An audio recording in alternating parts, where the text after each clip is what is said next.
Tonight, we light one small ember at the edge of an old legend. Breathe slowly. Let the world grow quiet. Our story begins in the far north of the old imagination, in an age of frost and firelight, among people who believed the sky itself was watched over by a red-bearded god with a hammer in his hand.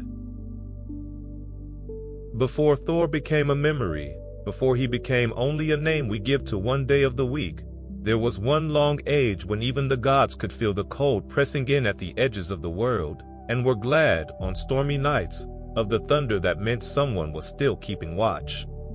It began, as these old northern tales so often do, not with a battle but with a tree, a single vast tree, holding all the worlds in its branches like lanterns in the dark. Welcome back, traveler. Tonight we drift a long way north and a long way back, into the myths of a cold and starlit people, to walk among their 9 linked worlds, and to sit a while with their thunder god, the tireless one, the guardian, the friend of gods and of ordinary folk alike. We will follow him through the great deeds the old stories loved best, the forging of his hammer in a dwarf's deep fire, his duel with the strongest of the giants, and the night he rode out onto a black sea and hooked the serpent that circles all the world. And then, gently, we will follow him past all of that, into the quieter truth the stories keep for the end. There is nothing you need to do now, nothing to hold on to, and nothing to fear. This is only a story, an old one, worn smooth by 1,000 tellings around 1,000 winter fires, and it will do for you tonight what all such tales were made to do, which is to carry a tired listener kindly down into sleep. If your eyes are already heavy, let them close. You do not need them for where we are going.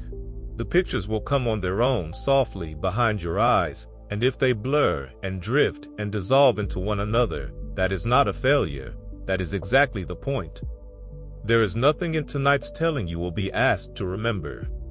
Gods rise and gods fall in these old tales, and both can be watched from a great enough distance with the same calm and drowsy eye. And tonight we are very far away indeed, safe and warm in the dark, merely listening while the thunder rolls somewhere far off over the mountains. Take a slow breath in now and let it go, and feel the day loosen its grip on you as it goes. Feel the weight of your body settling down into the bed, your shoulders letting go, your hands unclenching. Far away, across a great deal of dark and starlit air, a vast tree holds 9 sleeping worlds in its branches, and in one of them, a golden hall stands warm against the cold. And we are going to go and stand at the roots of that tree, at the very beginning, and let the whole old story unfold slow and gentle around us. Let us begin. Begin then, not with the god at all, but with the tree that held up his whole world. Picture, in the great dark, a single ash tree so vast that no eye could ever take in the whole of it at once, its roots sunk deep into wells and waters older than memory. Its trunk climbing up and up through the middle of everything, its branches spreading so wide that they held the stars among their leaves. The old northern people called it Yggdrasil, the world tree, and they believed it was the frame on which all things were hung, the one great living thing that kept the many worlds from falling apart into the dark. Picture it from far off, a shape of deeper black against the starlight, its high leaves catching the last low gold of some enormous dusk, and let everything else stay dim and quiet.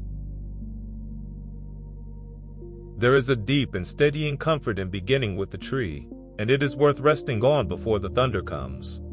For whatever storms would blow through the worlds, whatever giants would rise and gods would fall, the tree stood, patient, rooted, immense, holding it all. It asked nothing and it hurried nowhere. It simply held the worlds, the way the oldest and largest things in any world seem simply to hold everything else, without effort and without complaint. Let that image settle into you now, like a warm coal cupped in the hand, the sense of something very great and very old, quietly bearing the weight of everything, so that you do not have to. Breathe slowly now and let yourself sink down among the roots of that tree, where the old story keeps its wells. For at the foot of the world tree, the tale said, lay waters of great power and mystery, one well whose keepers wove the fates of all living things, another whose dark water gave wisdom to any who would pay its terrible price, and springs that fed the tree and kept its great roots from rotting in the deep. 3 vast roots the tree let down, and each reached into a different world, and each drank from a different water, so that the whole tree was forever being nourished from below, even as it held everything up from within. You need not hold any of these names. Only feel the slow, cool underground hush of that place, the drip of ancient water in the dark, and let its patience become your patience as you settle deeper into the bed. Now let your mind climb slowly, as slow as sap, up the great trunk of the tree, past root and well and into the branches, where the 9 worlds hung like lanterns. This was the shape of the old universe as those far northern people imagined it, not a single earth beneath a single sky, but 9 linked realms, threaded through the branches of the one tree, near enough to touch and far enough to be whole worlds unto themselves. There was the world of the gods, high and golden. There was the world of ordinary folk, the green middle earth of farms and firesides. And out beyond both, in the cold and the dark at the edges, lay the world of the giants, and the world of the dead, and the worlds of fire and of ice and of the small deep-dwelling smiths. Let the picture come softly, a great dark tree hung with 9 glowing worlds, and do not try to fix it in place. Let it drift and shimmer as such half-dreamed things do. Rest a while now on the highest and warmest of those worlds, for that is where the thunder god story lives. High in the branches, the tale said, stood Asgard, the world of the gods, a country of golden-roofed halls and green meadows and high shining walls, set apart from all the cold below. Its light was the light of a long northern evening that never quite fades, gold and rose and deepening blue, and its air was warm the way a hall is warm when the fire is lit and the doors are shut against the winter. Here the gods kept their households and their feasts and their long slow councils. Here the mead was poured and the harp was played and the old stories were first told. And here, in a golden hall of his own, lived the red-bearded god we have come to sit beside tonight. But we will come to him gently, in his own time. For now, only see the warm gold light of that high country, and let it be the color of your own drifting thoughts. And rest too on the green middle world just below, for that is the world the thunder god loved, and the world he spent his long life guarding. This was the world of ordinary folk, the farms and fishing villages and firelit halls of mortal men, set in a wide green land ringed round by a cold gray sea. It was a smaller and humbler world than the golden one above, a world of hard winters and short summers, of boats drawn up on stony beaches and cattle brought in against the frost, of people who worked hard and slept well and told stories through the long dark nights. And it was a world that lived, always, a little afraid, because out beyond the sea, out past the last safe shore, lay the cold country of the giants, and the folk of the middle world knew that only the watchfulness of the gods above kept that cold from pouring in. Let that gentle, worried, hard-working little world settle into you now, snug against the dark, and feel how good it is to be safe indoors while the wind hunts around the eaves. For that is the shape of the whole old story, and it is worth holding as we go, warmth in the middle, and cold pressing in at the edges. The golden world of the gods and the green world of men were islands of light and order, and all around them, in the outer dark, lay the country of the frost giants, the old, vast, chaotic powers of ice and stone and storm, who had been there before the gods and resented every warm and ordered thing the gods had made. The giants were not, in these tales, simply monsters.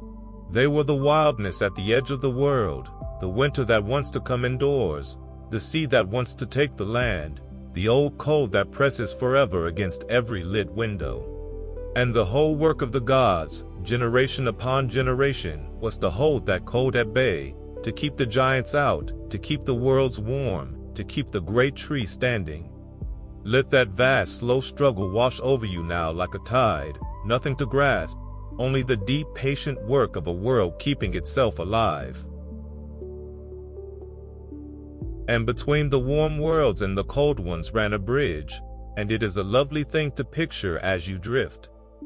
The old story said that from the high golden country of the gods, a bridge arched down across the dark toward the other worlds, a bridge of trembling, burning color, which mortals below sometimes glimpsed as the rainbow, or as the strange cold fires that dance in the northern sky on winter nights.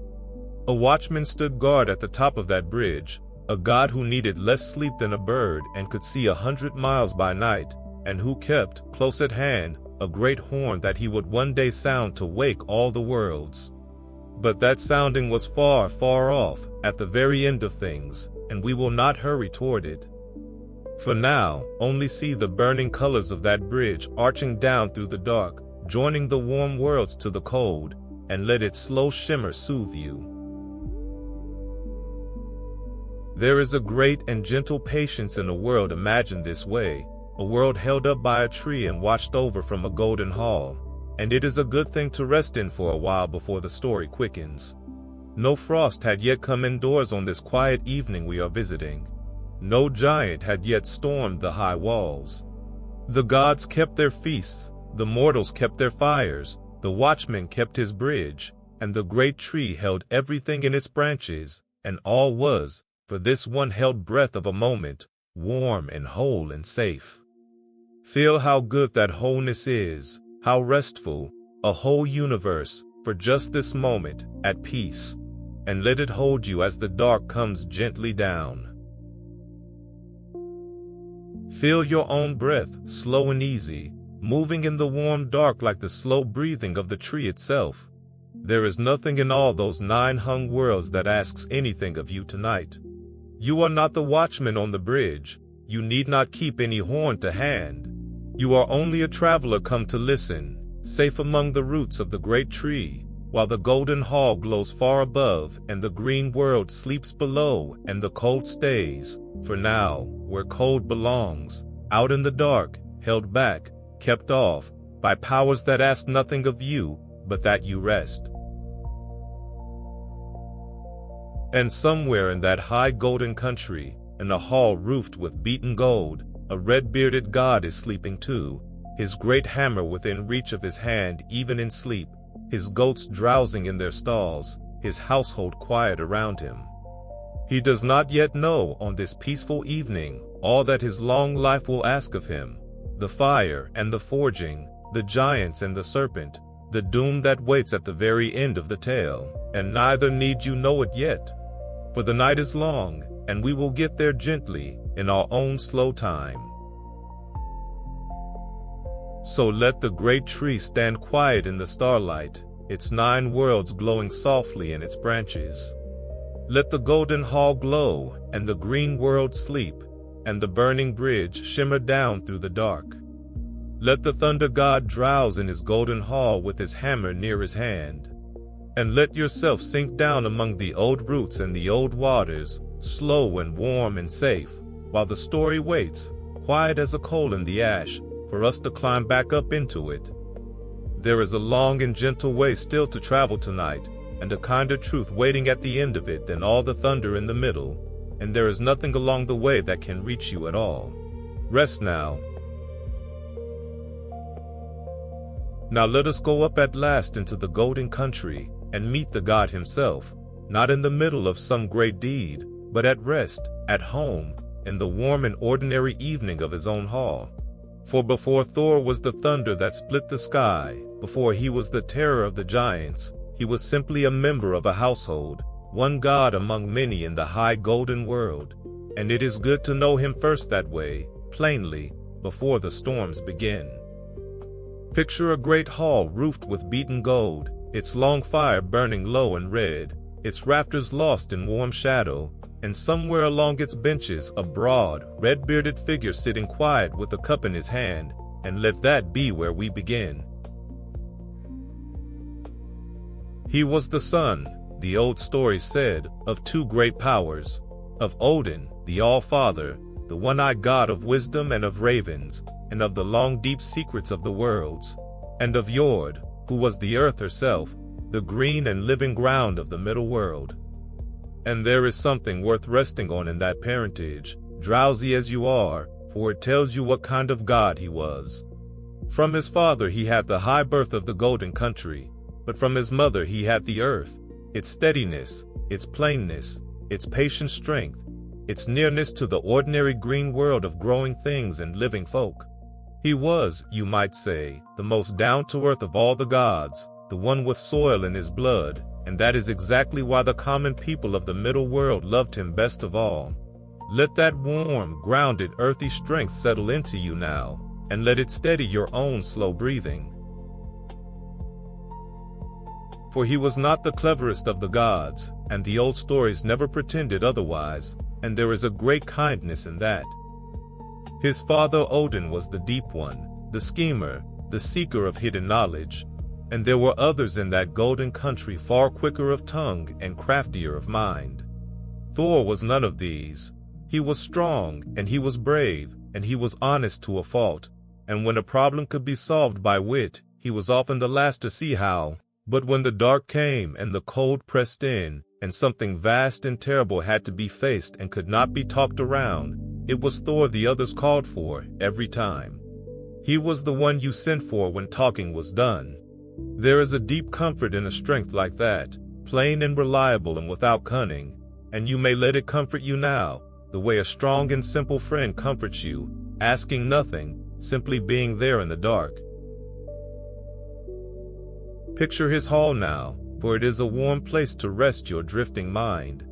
High in the golden country he kept a great house of his own, and it was said to be one of the largest dwellings in all the worlds, a long hall of many rooms, its roof golden, its hearth never cold. There he lived with his household in the plain good way of the old North, long tables and low fires, the smell of roasting meat and warm mead, the sound of talk and laughter running down the benches through the endless golden evening.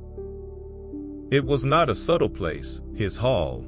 It was a place of appetite and warmth and welcome, of doors thrown open and cups filled to the brim, and of a deep, rough kindness underneath it all. Rest your eyes on its low red fire, and let the warmth of it reach you where you lie. And in that hall lived his wife Sif, whose hair was the wonder of the golden country, long and thick, and the pure bright gold of ripe grain in the sun, so that when she moved through the firelit hall, it was as though a sheaf of harvest gold moved with her. The old story loved that hair, and would tell later of the strange night it was lost and remade. But for now let it simply be there, a warm gleam in the shadowed hall, the gold of standing corn, the gold of late summer, the gold of everything the earth gives in its kindest season. For Sif, too, was a goddess of the earth's fruitfulness, of the ripening field and the full barn, and it was a fitting match, the god of the storm that waters the fields, and the goddess of the grain that the rain brings up. Let that gold-lit domestic peace settle over you, the thunder god and the harvest goddess at home by their own fire, and breathe slow. Out in the yard of that golden hall, in their stalls, drowse two great goats, and they are worth a gentle smile as you drift. For the thunder god did not ride a fine horse as the other gods did. He drove a cart, a great rumbling cart drawn by two enormous goats, and it was the wheels of that cart, thundering across the floor of the sky, that mortals below heard as the rolling of the thunder. There was a wonder about those goats too, that Thor might, at need, slaughter and cook and eat them at night, and then in the morning bless their bones and hides with his hammer, and they would rise up whole and alive again, ready to draw his cart another day.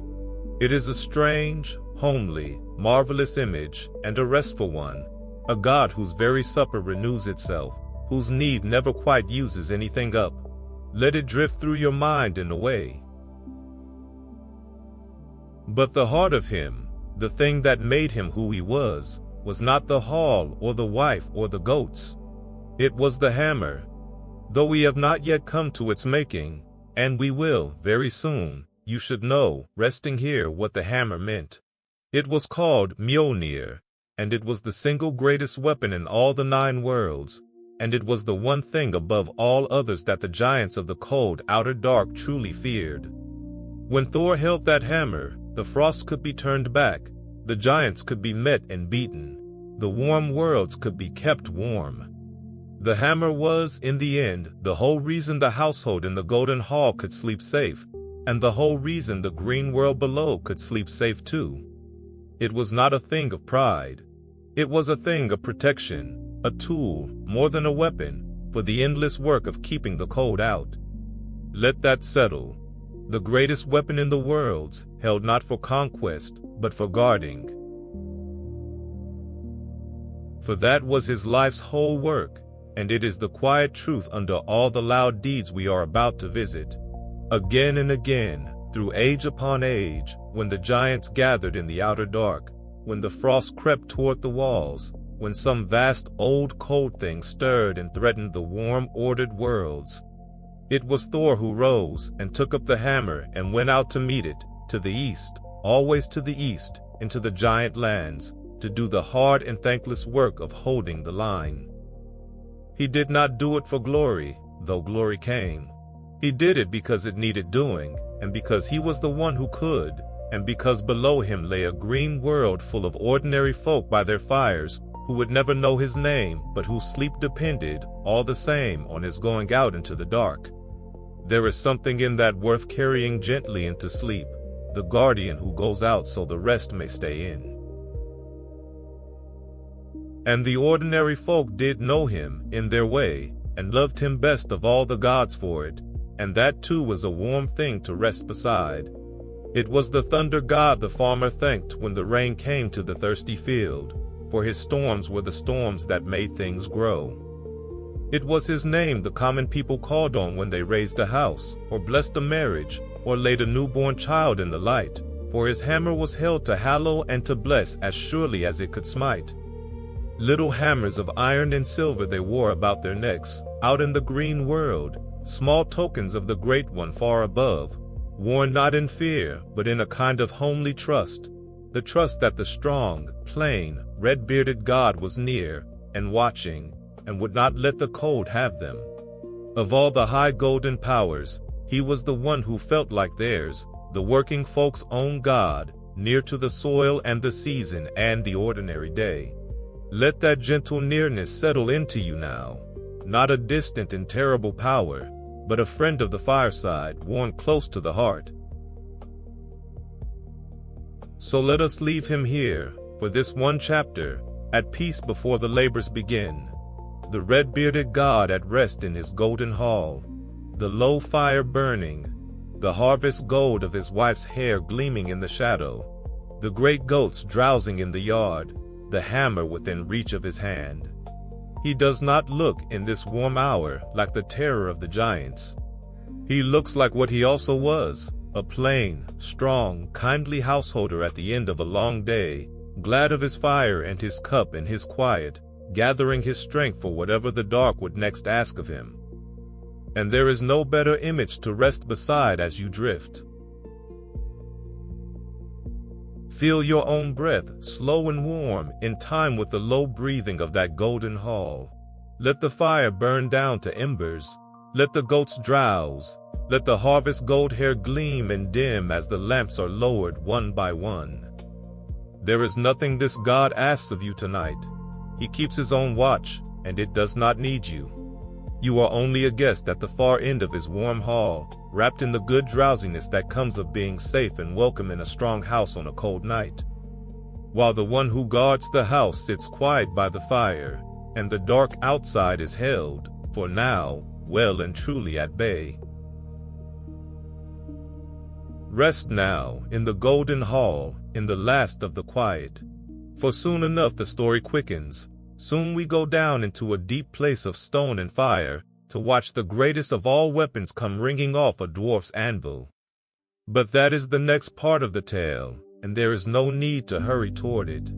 The night is long, the fire is warm, and the hammer, for now, lies quiet by the sleeping god's hand. Now the story quickens, and the light changes, from the soft gold of the hall to the hard red glare of a forge deep under the world. For to understand the thunder god, you must see the making of his hammer, and that hammer was not born in the golden country at all. It was born far down in the dark, in the deep stone halls of the dwarf smiths, the small and ancient makers who dwelt below all the worlds and forged, in their roaring fires, the finest and strangest things that any god or giant ever held. Picture then a going down, a leaving of the warm gold behind, a descent through root and rock into a place of ember light and hammer song, where the air is hot and close, and the walls flicker red. Let the change come slowly, and do not be afraid of the fire. It is a making fire, and we are only here to watch. The old story says it began, as trouble in these tales so often did, with the trickster. For among the gods was one called Loki, clever, restless, and forever unable to leave well enough alone. And it was a mischief of his that set the whole thing in motion. He had done a cruel and foolish thing, the tale says. He had crept upon the sleeping harvest goddess and shorn off all her beautiful golden hair, every strand of it, and left her weeping and bawled in the golden hall. And when the thunder god learned who had done it, his anger was a terrible thing, and Loki, to save his own skin, swore a desperate oath that he would go down to the dark smiths himself, and not come back until he had won new hair for Sif, golden and living, finer than the hair she had lost. Let that be the small seed of it, a wrong to be mended, a promise made in fear, a journey down into the fire. So down Loki went, into the deep halls of the smiths, and there he set them to work, and here the story opens out, for the trickster, being the trickster, was not content with one task. He coaxed the first smiths to make 3 wonders, the living golden hair for Sif, that would take root on her head and grow as real hair grows, and a marvelous ship that could be folded up small as a cloth and yet unfolded, carry a host across the sea, and a spear that would never miss its mark. 3 treasures, forged in the roaring dark, each finer than anything the gods had seen. And they were good, they were very good, and by rights Loki should have taken them and gone home content. But the trickster's tongue, as ever, ran ahead of his sense. For flushed with the wonders he had won, Loki fell to boasting, and wagered his own head, his very head, that no other smith in all the deep halls could forge 3 treasures to equal these. And there were 2 brothers among the dark smiths, master makers both, and they took up that wager gladly, for there is nothing a great craftsman loves more than to be told a thing cannot be done.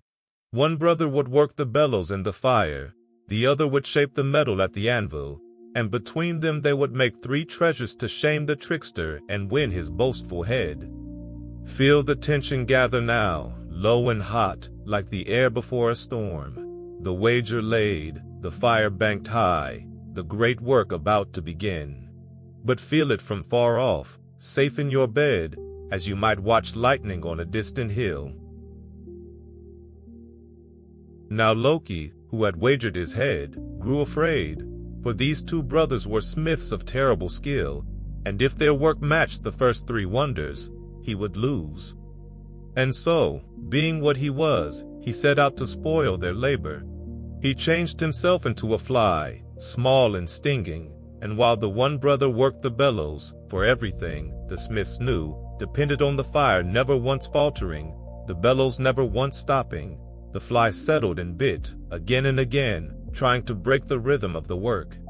Picture the deep forge now, the anvil glowing, the metal singing, one brother bent over the bellows with sweat running down, and the small tormenting fly biting at his hand, his neck, his brow, and the fire roaring, roaring, roaring, never allowed to sink.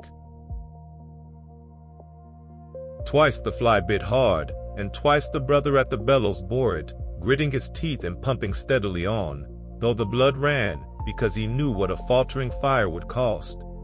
And out of that first unbroken burning came a wonder, a great boar with bristles of pure gold, that could run across sky and sea and light the dark with its own shining. And then a second working, and a second torment, and a second treasure, a golden arm ring, from which, every 9th night, 8 more rings of equal weight would drop, so that its wearer's wealth could never run dry. 2 treasures made, 2 tormentings born, the fire never once allowed to fail.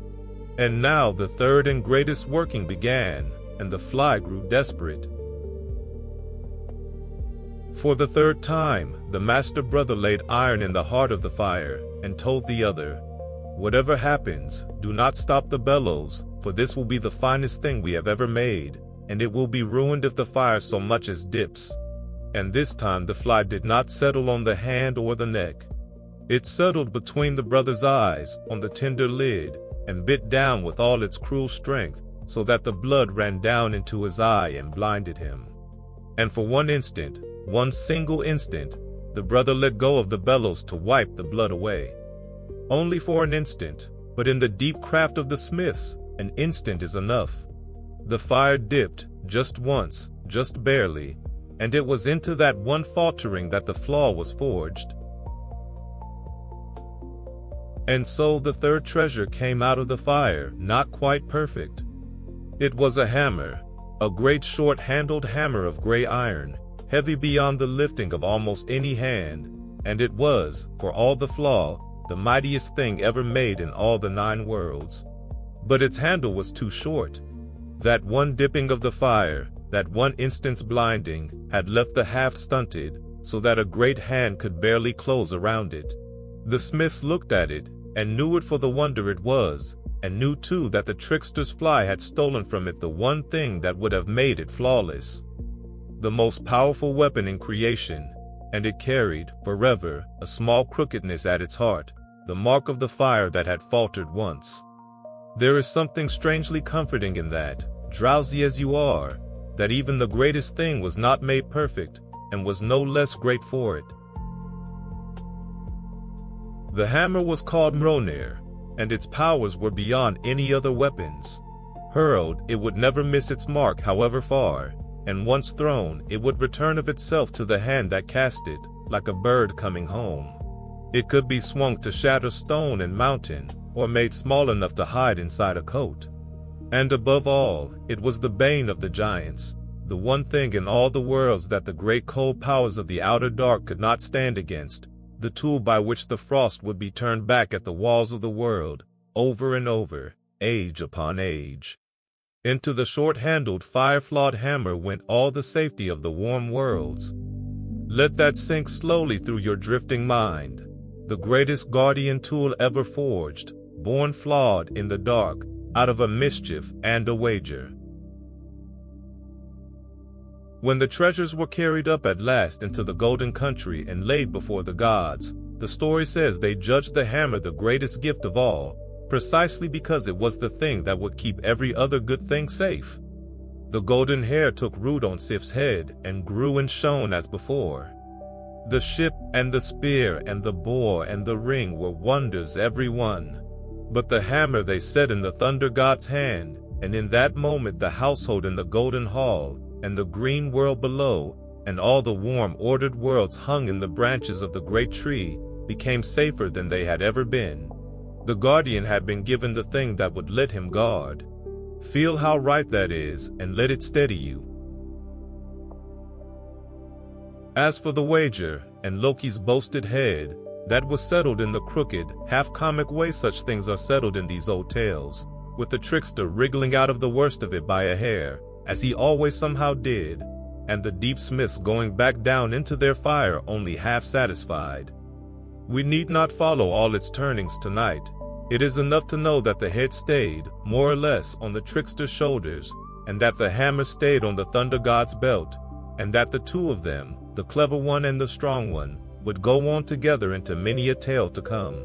But those are stories for later chapters, and there is no need to reach for them now. Rest a moment longer on the strange fittingness of how the great hammer came to be, for there is a gentle wisdom folded into it worth carrying toward sleep. The mightiest guardian tool in all creation was not the product of some solemn and perfect labor in a high golden place. It came out of a mischief and a wager and a biting fly, forged in the dark by small hands, and it came out flawed, its handle stunted by a single instant when a bleeding smith wiped his eye. And none of that lessened it. The flaw did not weaken the hammer. The low and accidental way of its making did not cheapen it. The crookedness at its heart became, in the end, simply part of what it was, the mark it carried into every tale after. There is something in that to ease a person at the end of a long day, that great and worthy things are so often born out of mess and accident and imperfection, and are no less great for it, and that a flaw carried openly is nothing to be ashamed of, but merely the sign of a real thing, truly made. Let that quiet forgiveness settle over you as the fire sinks. So let the great forge cool. Let the roaring fire sink at last to embers, its work done, the wonders carried up and away. The hammer is made, the guardian is armed, the warm worlds are a little safer than they were.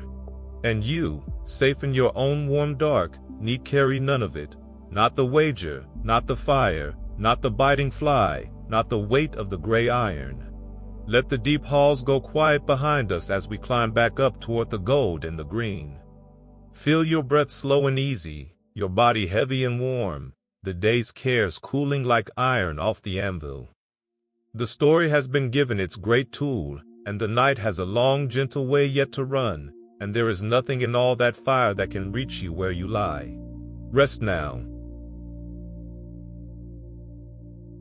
Now we come to the height of the thunder, the most dramatic of all the deeds, and yet we will watch it as we watch everything tonight, from far off and safe, the way you might watch a great storm break over distant mountains, while you lie warm and dry indoors. For this is the tale of the day. The strongest of all the giants came to the very borders of the golden country, and the thunder god went out to meet him alone. Hold on to your quiet as the story darkens.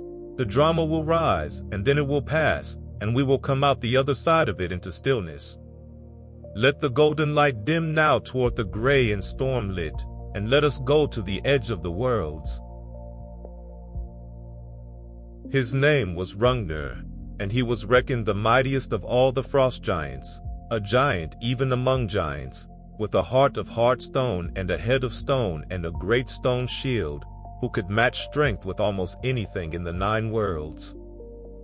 The story tells that he came, by a strange chain of boasts and challenges, riding his mighty horse right up to the walls of the golden country, and there, deep in drink and pride, he began to boast as giants boast, that he would tear down the gods' high halls, and sink their whole shining country beneath the sea, and carry off its goddesses, and drink all its mead dry. It was the old threat, the oldest threat there is in these tales, the cold and the wildness of the outer dark, come to the very doorstep of the warm world, promising to put out its fires. And there was only one god the others would send to answer such a boast. Thor came, and he came angry, for it is one thing to face the giants out in their own cold country, and another to find one of them standing drunk and boasting at your own gate among your own people. The story says the god's fury shook the air, and that the giant, seeing him, knew he had gone too far, and that the two of them agreed, in the old formal way, to meet and settle it properly, not in a brawl at the gate, but in a single duel, at a set place on the borders between the warm worlds and the cold, giant against god, strength against strength. And so a day was named, and a place, out on a bleak stone plain at the edge of the giant lands, and the whole of both worlds held its breath.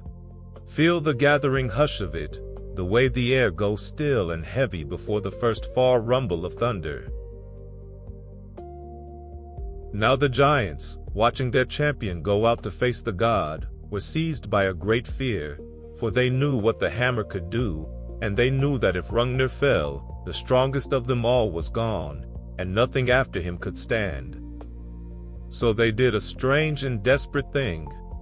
Out of clay they built a second giant, an enormous man of mud and river earth, vast beyond all reason, to stand beside Hrungnir on the plain and terrify the god with sheer size. But they could find no heart great enough to put in so huge a body, and in the end they set in it only the heart of a mare, a frightened animal heart. So that the great clay giant, for all his mountainous bulk, was a coward at his core, and would prove it before the day was out. There is a quiet lesson tucked in that, drowsy as you are, that size without heart is only mud, and stands for nothing when the storm comes. So picture the stone plain now, under a bruised and lowering sky, and the two shapes waiting on it, the true giant Hrungnir, all hard gray stone, his stone shield raised, his great whetstone weapon in his fist, and beside him the monstrous clay figure, taller than a hill, its mare's heart already trembling. And picture the god coming, but not alone, and not from where they watched. For a servant of Thor's ran ahead across the plain and told the giant a cunning thing, that the god would not come at him head on, but would strike from below, up through the earth itself. And the giant, believing it, set his great stone shield down flat and stood upon it, to guard against the blow from beneath, and so, by that one trick, gave up the shield that might have saved him. Feel the storm nearer now, the first flash on the horizon, the first low crack rolling across the plain. For the god did not come from below. He came as he always came, in thunder, out of the sky, the air splitting white around him, his cart's wheels rolling like the end of the world. The great clay giant, feeling that fury coming, felt his mare's heart fail him utterly, and, the story says, so terrified was he that his knees turned to water, and he was undone almost before the fight began, a mountain of mud brought down not by any blow but by his own borrowed cowardice. So much for size without heart. And then there was only the true giant left, Hrungnir of the stone heart, standing his ground on his flattened shield, and the god bearing down on him through the shattered air, and the hammer in the god's hand. Then came the single terrible exchange, the peak and center of the whole tale, and I will tell it plainly and let it pass. The giant, seeing the god come, hurled his weapon, a great whetstone, a mountain shard of hard gray rock, flung with all a giant's strength. And in the same instant the god hurled the hammer.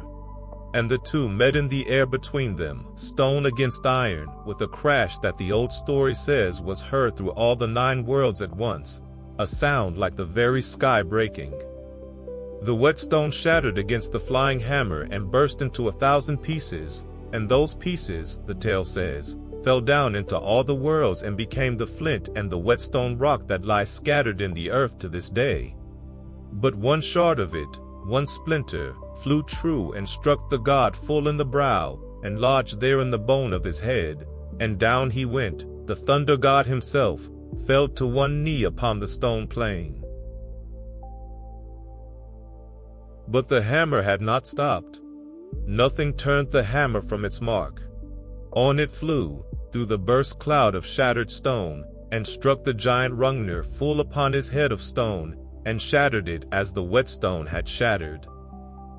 And the mightiest of all the giants fell, all his mountain of gray stone crashing down at last across the plain, one vast stone leg falling, as he toppled, across the neck of the fallen god, pinning him where he knelt.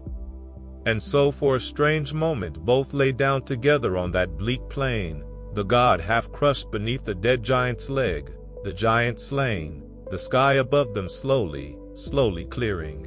Feel how the storm has broken now, the terrible thing has happened, the blow is struck, and already the thunder is beginning to roll away.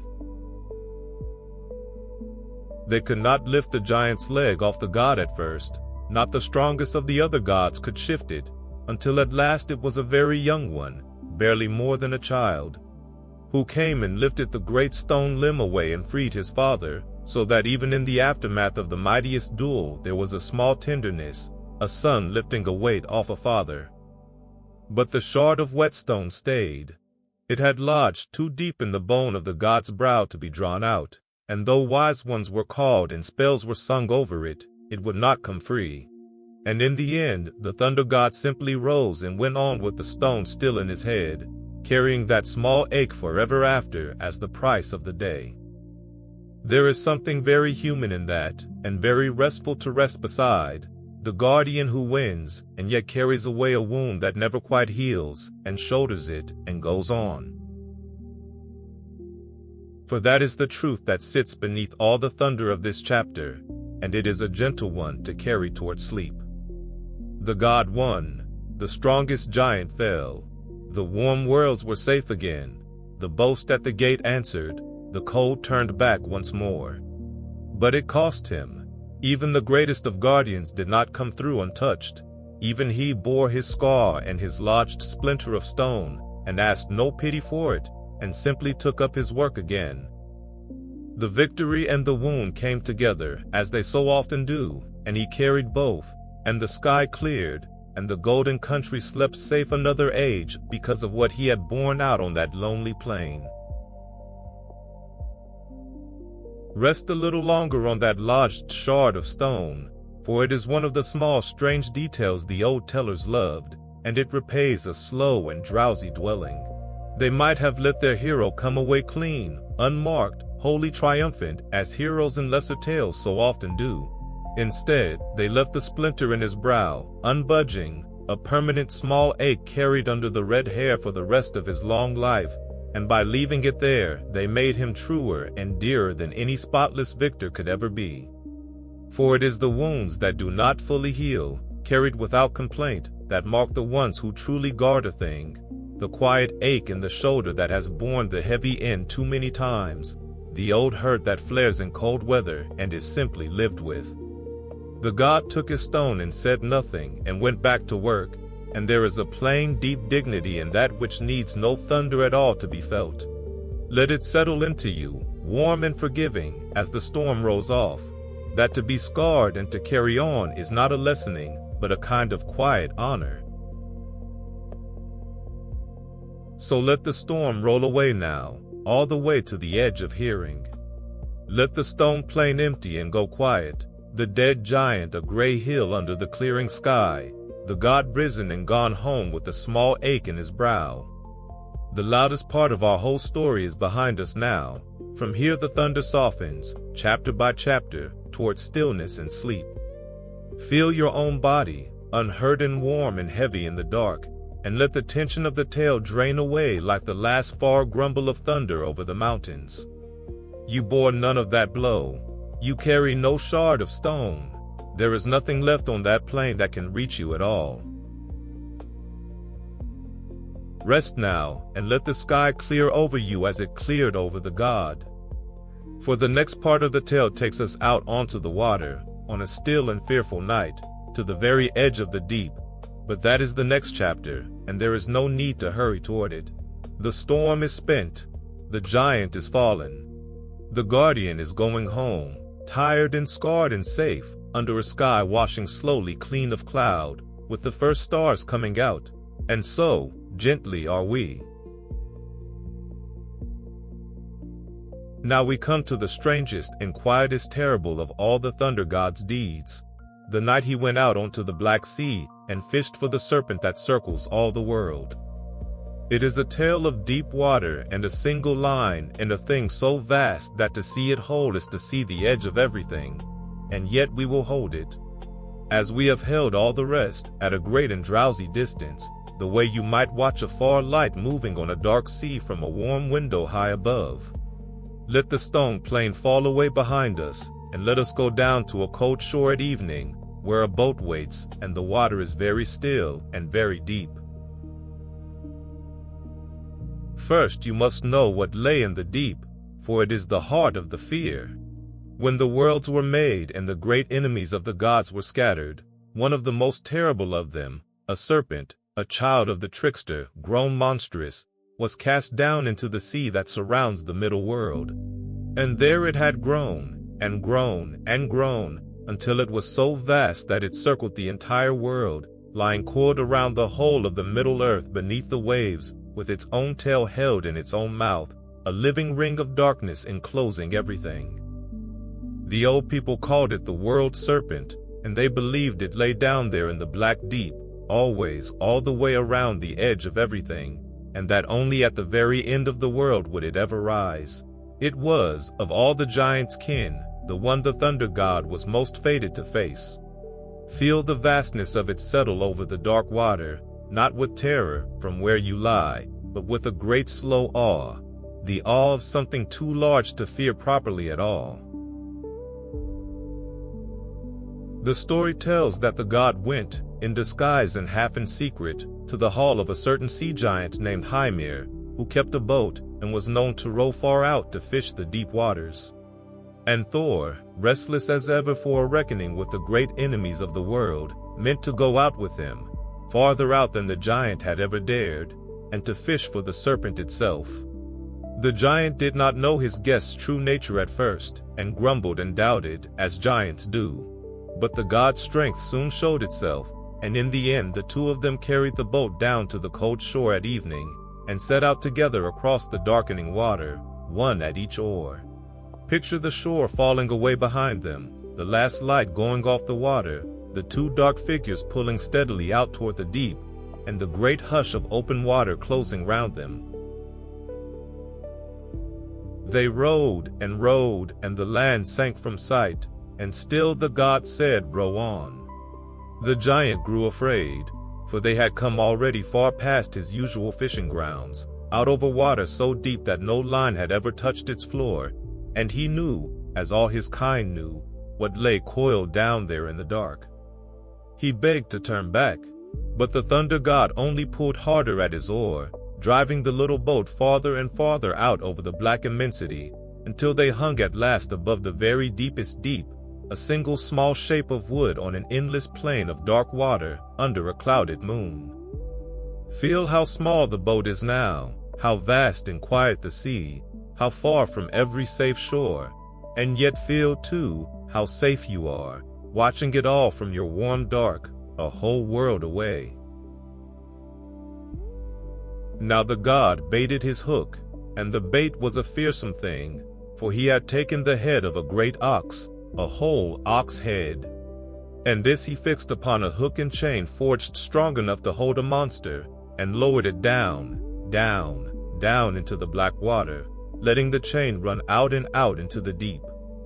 And then they waited, the god and the frightened giant, in the middle of the great dark sea, with the baited hook sinking toward the floor of the world where the serpent lay. There is a terrible stillness in that moment, and a strange peace in it too, the long-held, breathless quiet of a line let down into the deep, before anything at all has taken it. Let that stillness be your stillness now. Let it hold you, the way the quiet water held the little boat. And then, far below, the serpent took the bait. The story says the whole sea heaved. The chain snapped taut, and the little boat pitched, and the god braced his feet against the boards and set his whole vast strength against the line, and began, impossibly, to haul the world serpent up from the bottom of everything. Picture it, from very far off, the black water beginning to boil and stream, the chain rising, and then, breaking the surface at last, the head of the serpent itself, a thing the size of a mountain range, streaming with the water of the deep, its terrible eyes rolling, its venom hissing on the waves, and the god standing in the pitching boat, red-bearded, straining, the muscles of his back like the roots of the great tree, hauling the oldest enemy of the world up into the dim moonlight. It is the most tremendous image in all the old northern tales, and we may look at it, drowsy and unafraid, as one looks at a painting of a storm one is safe from. So great was the god's strength that his feet drove clean through the bottom of the boat and braced against the sea floor itself, and still he hauled, and the serpent rose. And for one long moment the two great enemies of the world's ending were face to face across the heaving water, the guardian and the doom, the hammer hand and the coiled dark, and the whole world, the story feels, hung balanced on that single straining line. Had the god struck then, some tellers say, he might have ended the serpent there, and unmade the world's appointed doom before its time. His hand went to the hammer. The blow was a heartbeat away. Feel the whole great tale gathered into that one poised, trembling instant out on the black water under the clouded moon. But the blow never fell, and here is where the fear breaks and the story begins, at last, to soften. For the giant Hymir, crouched terrified in the pitching boat, could not bear it. To see the World Serpent itself risen and raging an arm's length away, to feel the little boat about to be swamped and both of them dragged down into the deep, it was more than any giant's nerve could hold. And so, at the last instant, before the god could strike, the giant snatched up a knife and cut the line. The great chain parted, and the serpent, freed, sank back down through the boiling water, down through the dark, down to the floor of the world, to coil once more round the Middle Earth and wait, as it was fated to wait, for the true end of things. The moment passed. The sea grew calm, and the world's doom was neither hastened nor undone, but only put off, as it was always meant to be. The old story says the god, in his fury at the giant's failing nerve, struck him a blow that knocked him overboard, and then the tale grows quieter and stranger, and the two of them made their way back at last to the cold shore, and the great chance was gone. But sit for a moment with what happened out there on the water, drowsy as you are, for it is one of the deepest things in all these tales. The guardian met his final enemy, ages before the end, and had it in his grip, and could not finish it, because the world was not yet ready to end, and some dooms will not be hurried. He would meet the serpent once more, the stories all agree, on the last day of all. But not tonight. Tonight it sank back into the deep, and the world went on, and the god rode home under a clearing sky. And here is a thing worth resting on, drowsy as you are, before we leave the water. The old people who first told this tale did not tell it as a failure, though the great chance slipped away. They told it as a wonder, for who else in all the worlds would even have rowed out that far, or let down that line, or hauled that vast dark thing up into the moonlight at all? The giant's cut cord was the giant's shame, not the god's. What the god had done was a thing no other being had ever dared. He had gone out to the very edge of the deep, and looked the world's own doom in the face, and matched his strength against it, and held. That the world was not yet ready to be rid of the serpent was no fault of his. He had done all that could be done, and more than any other could, and had come home with his strength unbroken and his purpose whole. Let that steady you. There is honor in the attempt itself, in the going out, quite apart from whether the thing is finished. There is a strange, sad, steadying peace in that, and it is a good thing to carry down toward sleep. Not every great struggle is meant to be finished the first time. Some things we are fated to meet again, and can only, this time, wrestle to a draw, and let sink back into the dark, and go home from, tired and unfinished, to keep the watch another day. The god did not fail out on that water. He did all that could be done in a world not yet ready for its ending. He faced the worst thing there is, and held it, and let it go, and came home. And the sea grew calm behind him, and the stars came out, and the coiled dark went back to its waiting, far below, where it could not reach the warm sleeping world at all. So let the great sea grow still now, all its heaving gone to glass, the moon coming clear at last over waters smooth and black and quiet. Let the little boat come home to its cold shore. Let the serpent sink back down into the deep and coil itself again around the edge of everything, and lie there, and wait, and trouble the sleeping world no more tonight.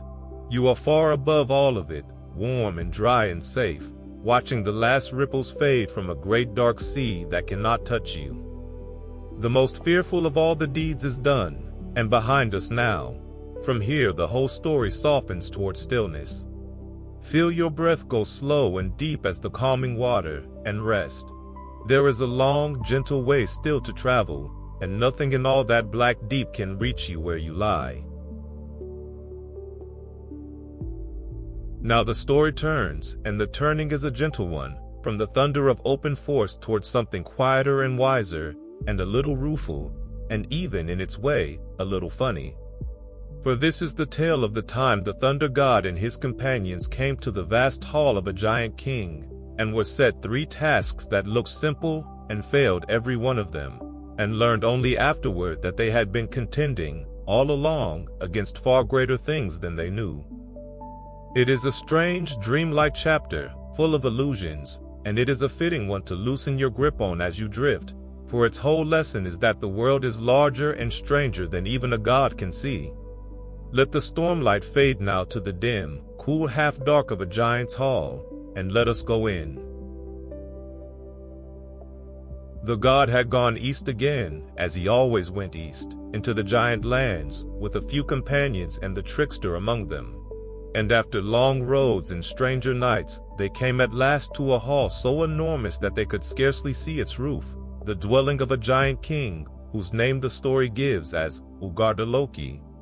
He received them with a cold and mocking courtesy, this giant king, and told them that in his hall no one was welcome who could not prove himself the best in the world at some skill or feat.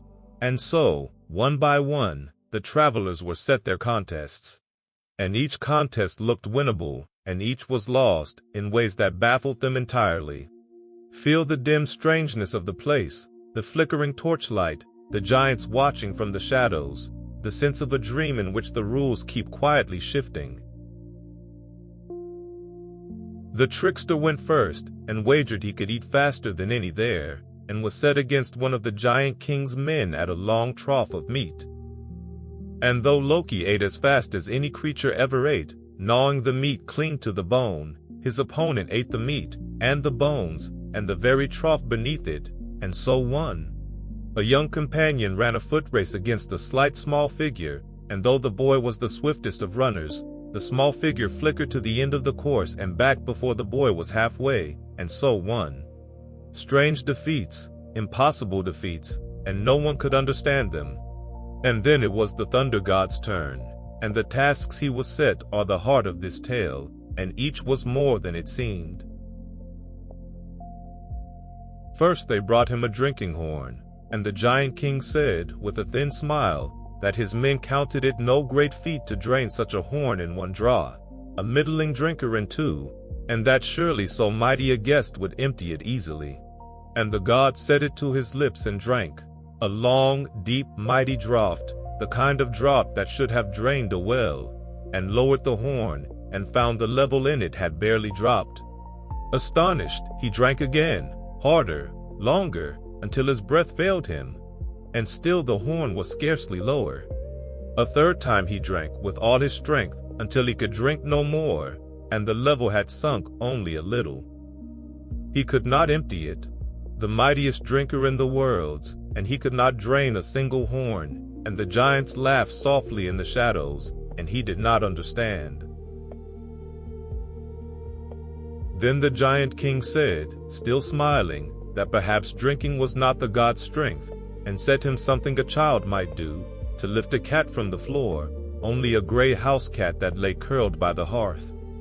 And the god, stung now, bent and put his arms beneath the cat to heave it up, and the cat only arched its back, higher and higher, however hard he strained, so that lift as he might with all the strength that had hauled a serpent from the sea, he could raise but a single one of its paws from the floor, no more. One paw, that was all.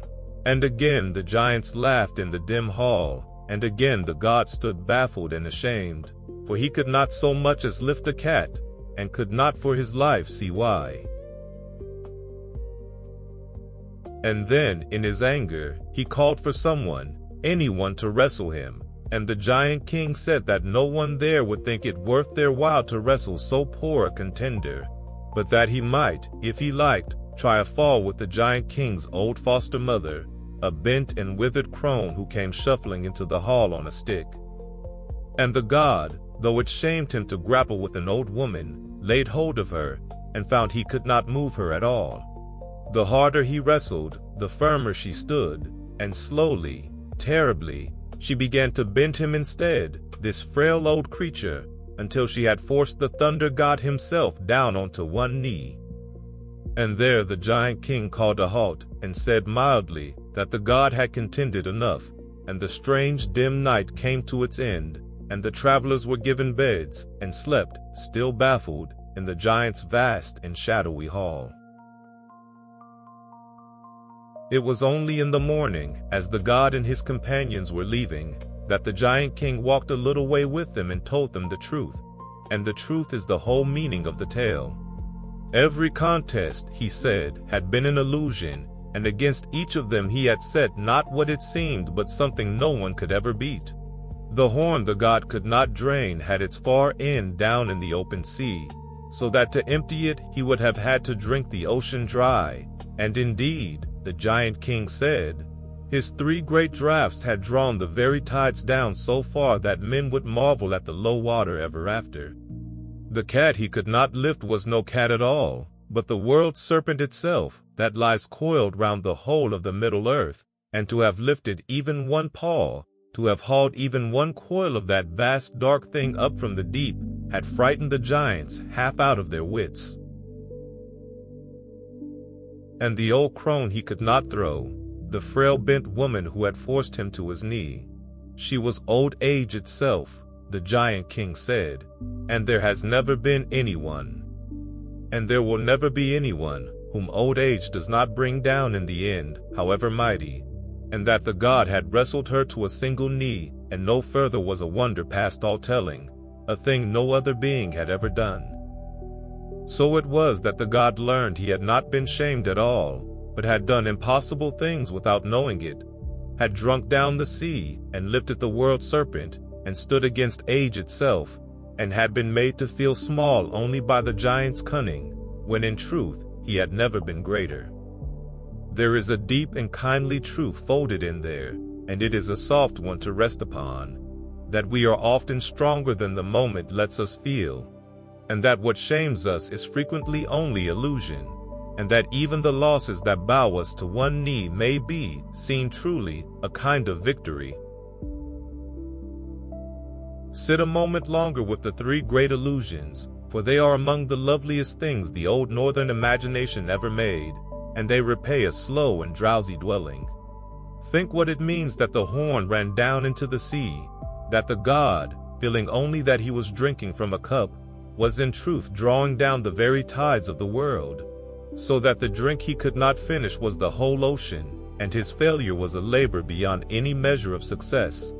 Think what it means that the cat was the World Serpent, that the god, straining merely to lift a house pet from a hearth, was in fact hauling at the coiled dark that circles all things, and that the single paw he raised sent a tremor of fear through a hall full of giants.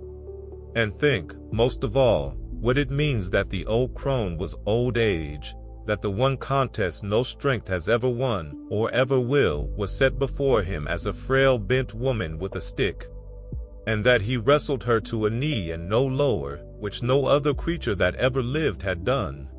Each illusion hid a truth too large to face head-on, and the god faced all 3 without even knowing their size. Let that quiet marvel move slowly through your mind and away. The god's first anger, when he understood how he had been tricked, was a storm cloud thing, and he reached for the hammer to repay the mockery. But the giant king and his whole vast hall had already vanished, illusion melting into empty plain, for the giant's only defense had ever been their cunning, and cunning, once seen through, has nowhere left to stand. And the god let it go.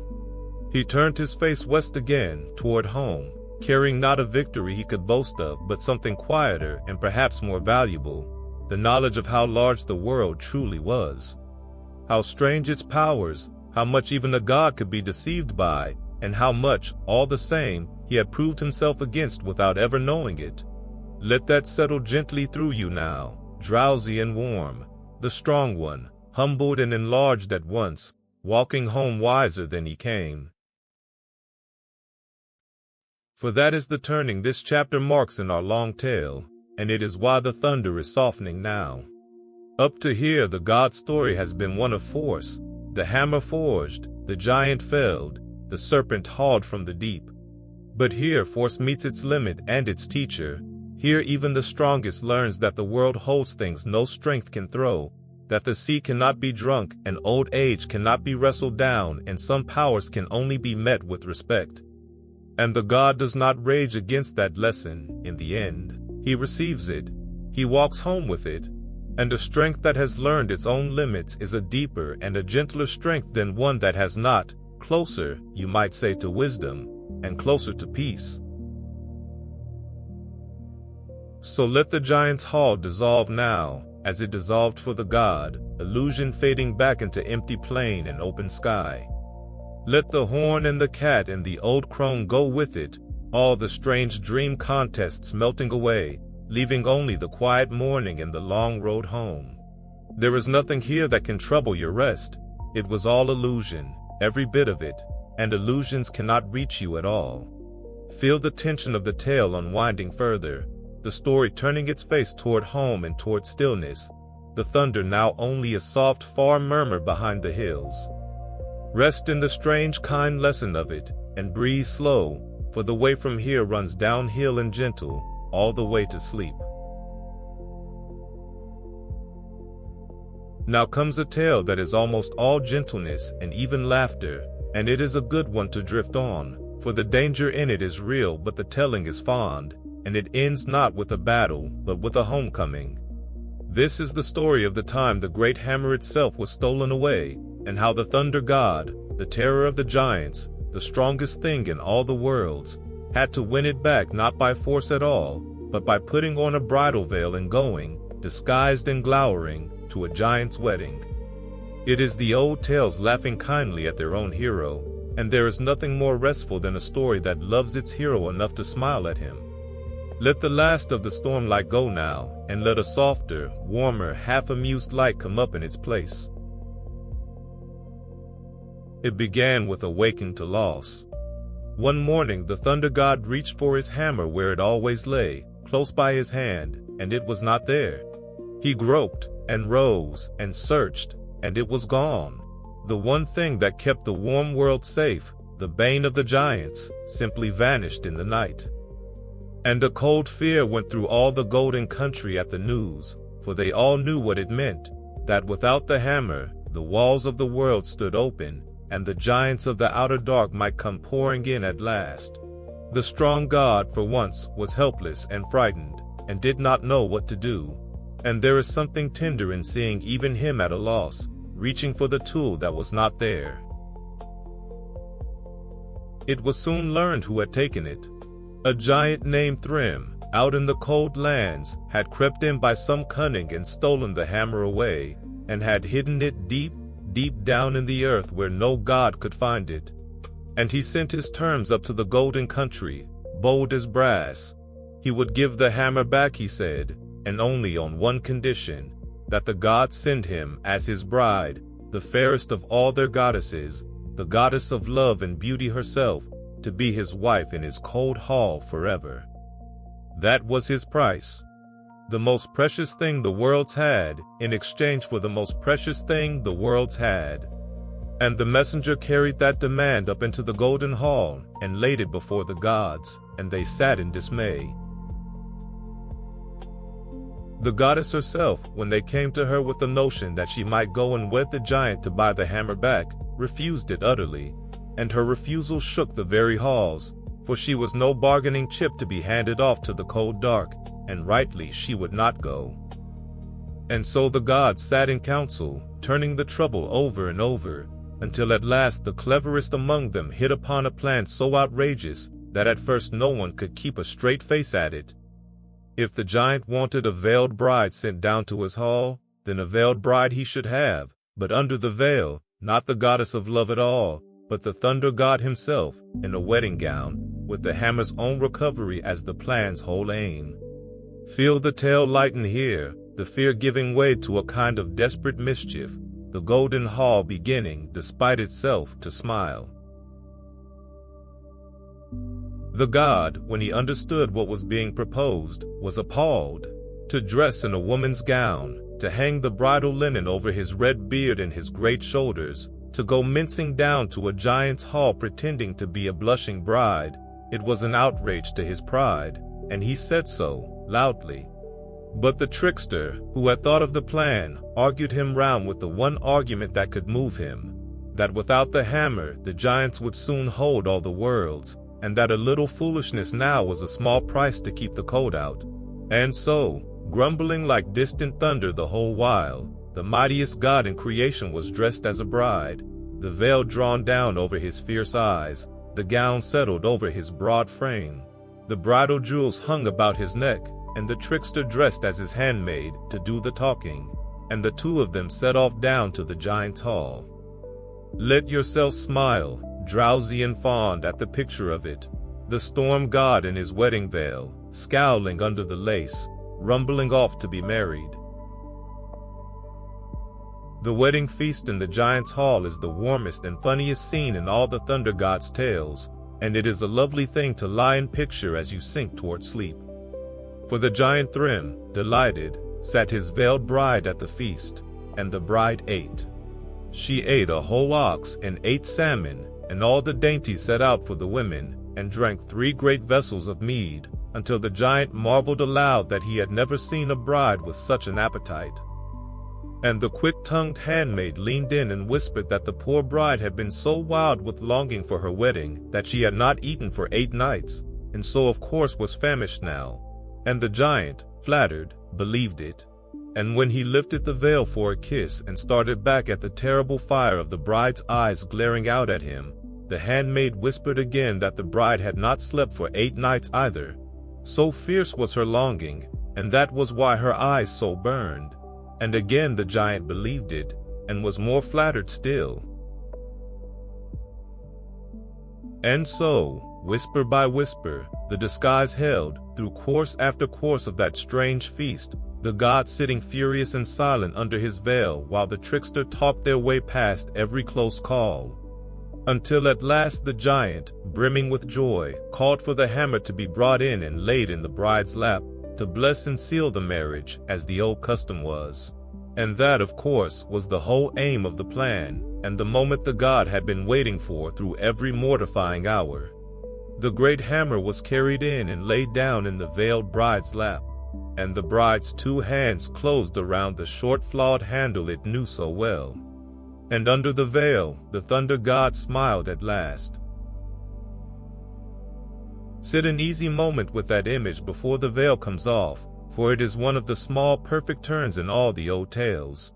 All evening the god had endured, the gown, the jewels, the lie about his appetite, the lie about his burning eyes, the giant leaning in for a kiss, every mortifying course of the feast, and had held his temper and his tongue only because the trickster begged him to, and because the hammer was not yet in reach.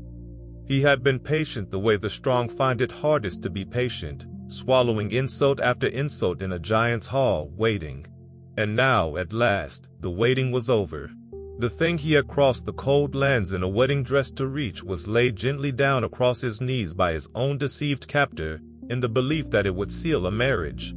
The god's 2 hands found the short flawed handle they had missed since that fearful morning of loss. And in that one held breath, before anything moved, the whole strange comedy came to its point. The guardian had his tool again, and the worlds were about to be made safe, and it had been won not by force but by patience and a borrowed veil. You can imagine the rest, and the old story tells it with great relish, but we will let it stay gentle. The veil came off, and the hammer came up, and the god who had been made to sit through a wedding in a gown repaid the giants for the theft and the mockery both, and won back in a few thunderous moments the one thing that kept the world safe.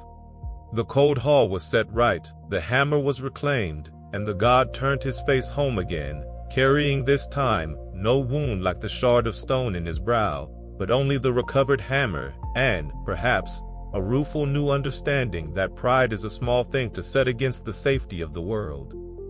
Feel how the danger has passed entirely now, dissolved in the warmth of the tale, the hammer home where it belongs and the world safe once more. And it is worth resting, as we leave this chapter, on the quiet grace hidden inside all its comedy. For the god could have refused. He could have kept his pride and his dignity and let the hammer stay lost and the worlds grow cold. And he did not. He set his pride aside, the thing a strong and proud being finds hardest of all to set aside, and made himself ridiculous, willingly, and endured a whole evening of it, because the world needed him to, and the keeping of the world mattered to him more than the keeping of his own dignity. That is a deeper strength than the strength that felled the giant on the plain. It is the strength that will do even the foolish, undignified, thankless thing, if that is what guarding the world requires. And it is the strength this whole gentle chapter has been quietly praising. So let the giant's hall empty now, the wedding done, the hammer home, the god going back up toward the gold with the worst of the danger turned, in the end, to a story the gods would laugh over for ages. The thunder is very soft now, hardly more than a warmth in the air. The great deeds are nearly all behind us. From here the tale grows quiet and reflective, and turns its long, slow face toward rest. Feel yourself turning with it, drowsy and warm and safe, the hammer home, the world's guarded, nothing left in the story to fear. Rest now, and let the fond old tale hold you as it will. For from here we leave the deeds behind altogether, and go out with the god on his long nightly watch, and then quieter still, into the halls of home, and quieter still after that. But that is for the chapters to come, on the far side of sleep perhaps, and there is no need to reach for any of it now. The hammer is home, the god is smiling under his lifted veil, and the worlds, guarded once more, are settling toward their own long rest, just as you are settling toward yours. Here the great deeds fall behind us, and the story changes its nature, and grows quiet in a way it will not undo again. For up until now we have told you of single nights and single feats, a hammer forged, a giant felled, a serpent hauled from the deep, a wedding endured under a veil. But the truth of the thunder god was never really in any one of those nights. It was in all the others. It was in the 10,000 ordinary nights that no story bothered to name, when he was simply out there in the dark, doing the same tireless thing he had always done, keeping the cold from the door. That is the tale we tell now, and it has no single shape, because it is the shape of a whole long life of guarding. Let it be shapeless and soft then, and let it carry you the way a long familiar road carries a traveler half asleep. Picture, if you will, the cart and the two goats. For the thunder god did not ride a horse across the sky as some of the other gods did. He went in a plain cart drawn by two goats, and the wheels of that cart, rolling over the roof of the world, were one of the sounds that mortals heard as thunder. Night after night the cart went out. East, nearly always east, toward the cold lands, toward the giant country, toward the places where the frost gathered and the great enemies of the warm world stirred and pressed against the walls. He went out to meet them so that no one else would have to. And the rumble of his going, far off over the hills, was not a threat at all to the people who heard it below, but very nearly the opposite, the sound of the one who kept the watch, out walking his rounds in the dark. Think what it is to be the one who goes toward the danger so that others may sleep.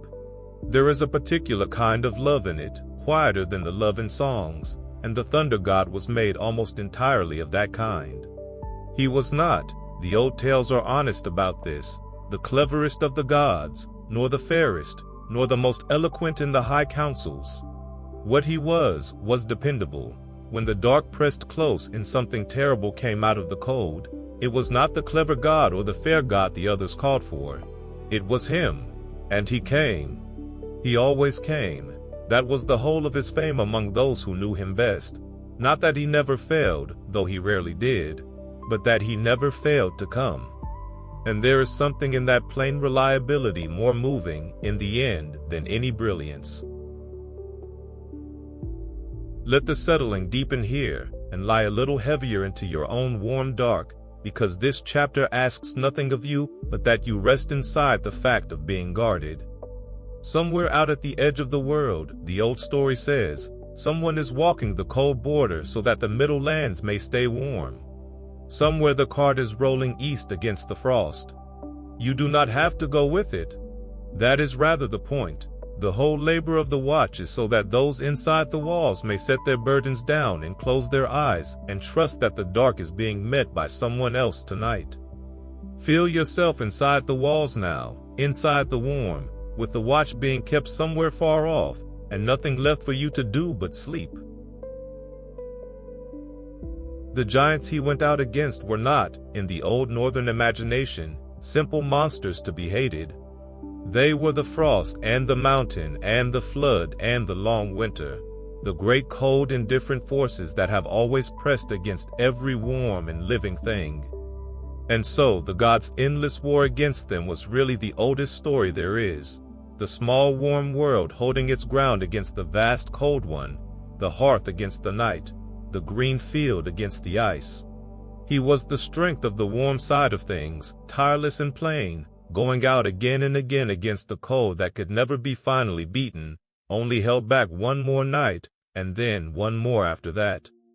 And he did hold it back. Night after night after night, he held it back, and asked for nothing, and went out again.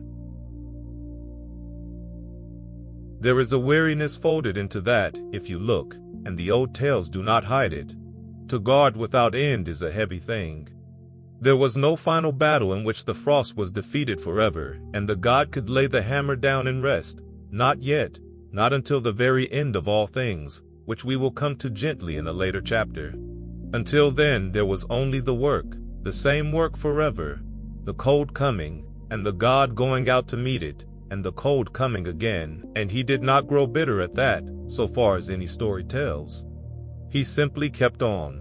There is a deep and restful dignity in that steadiness, in a strength that does not need victory to keep working, that guards a thing simply because the thing is worth guarding, and the guarding is his to do. Rest a while inside the sound of the thunder then, and let it be changed for you the way this chapter means to change it. Most of us learn as children to flinch a little at thunder, to feel it as something large and dangerous rolling toward us in the night. But hear it now, if you can, the way the old northern people have heard it, as the cartwheels of the guardian, out on his rounds, far away over the hills. A rumble that means someone is awake so that you need not be. A sound at the edge of sleep that is not coming for you at all, but passing by, on its long patient way east, into the cold, to keep the cold from you. Let the far thunder be that tonight. Let it be the softest possible proof that the watch is being kept. And picture the sleeping village under the pass of that cart, the low roofs, the banked fires, the people breathing slow in the dark, the children deep asleep, none of them knowing or needing to know the name of the one whose wheels are rolling overhead. That is the whole reward of the watch, and it is enough, that they sleep, and do not have to know. The guardian does not wake them to be thanked. He does not come down to be praised. He passes over in the dark and goes on, and the only trace of him by morning is that the frost did not come in the night, and the walls still stand, and everyone is safe, and no one thinks to wonder why.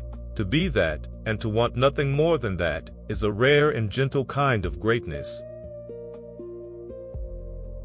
So let the cart roll on, out past the edge of hearing, east and east into the cold dark where the great enemies wait, and let it carry the last of the story's thunder away with it. There is nothing coming for you here.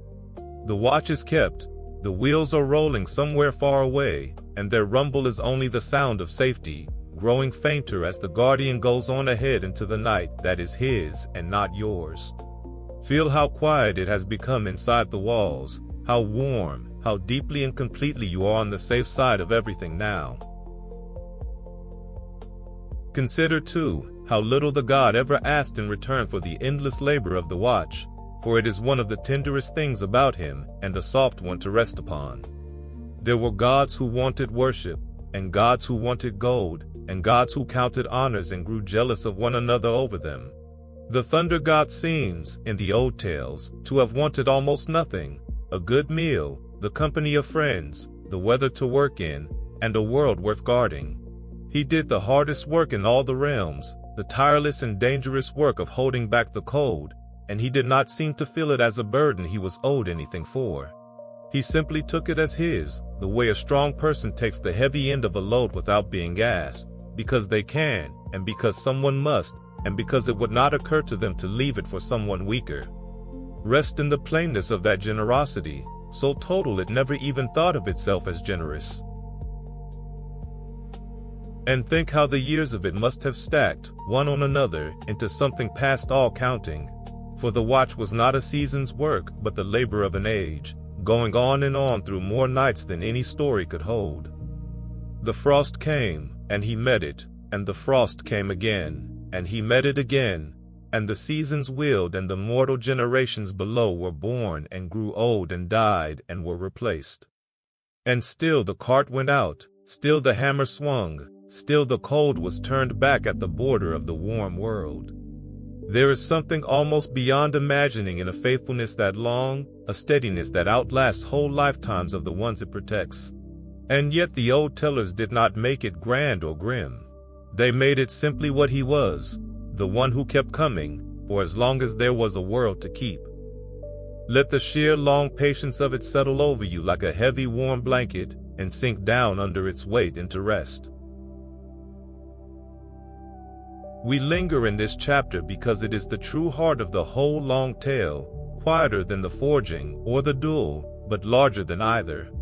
The great deeds were only nights. This is the life.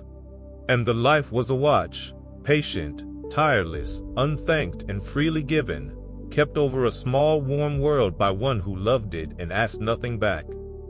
Hold that near you as you drift, that somewhere the guardian is walking his rounds, that the thunder is only his going, that the cold is being met tonight by someone other than you, and that all you are asked to do, inside these warm walls, is rest.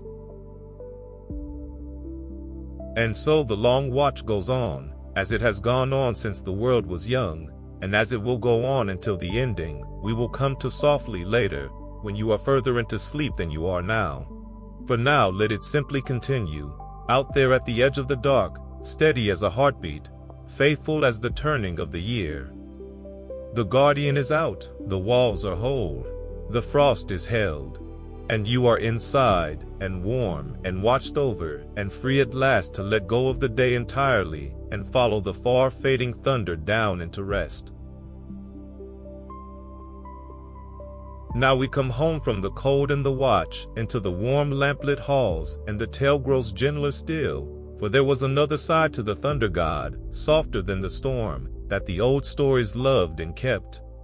Away from the giant country and the great deeds, he was a husband and a friend and a neighbor to the other gods, plain and loyal and easily fond. And some of the tenderest of the old tales are the small domestic ones, the ones with no monster in them at all. It is those we will lie among now, the quiet indoor stories, told low by lamplight while the storm stays outside. There is nothing in this chapter to guard against and nothing to fear. There is only warmth and belonging, and the small mercies of home. Let yourself come indoors with the god, out of the weather, into the gold.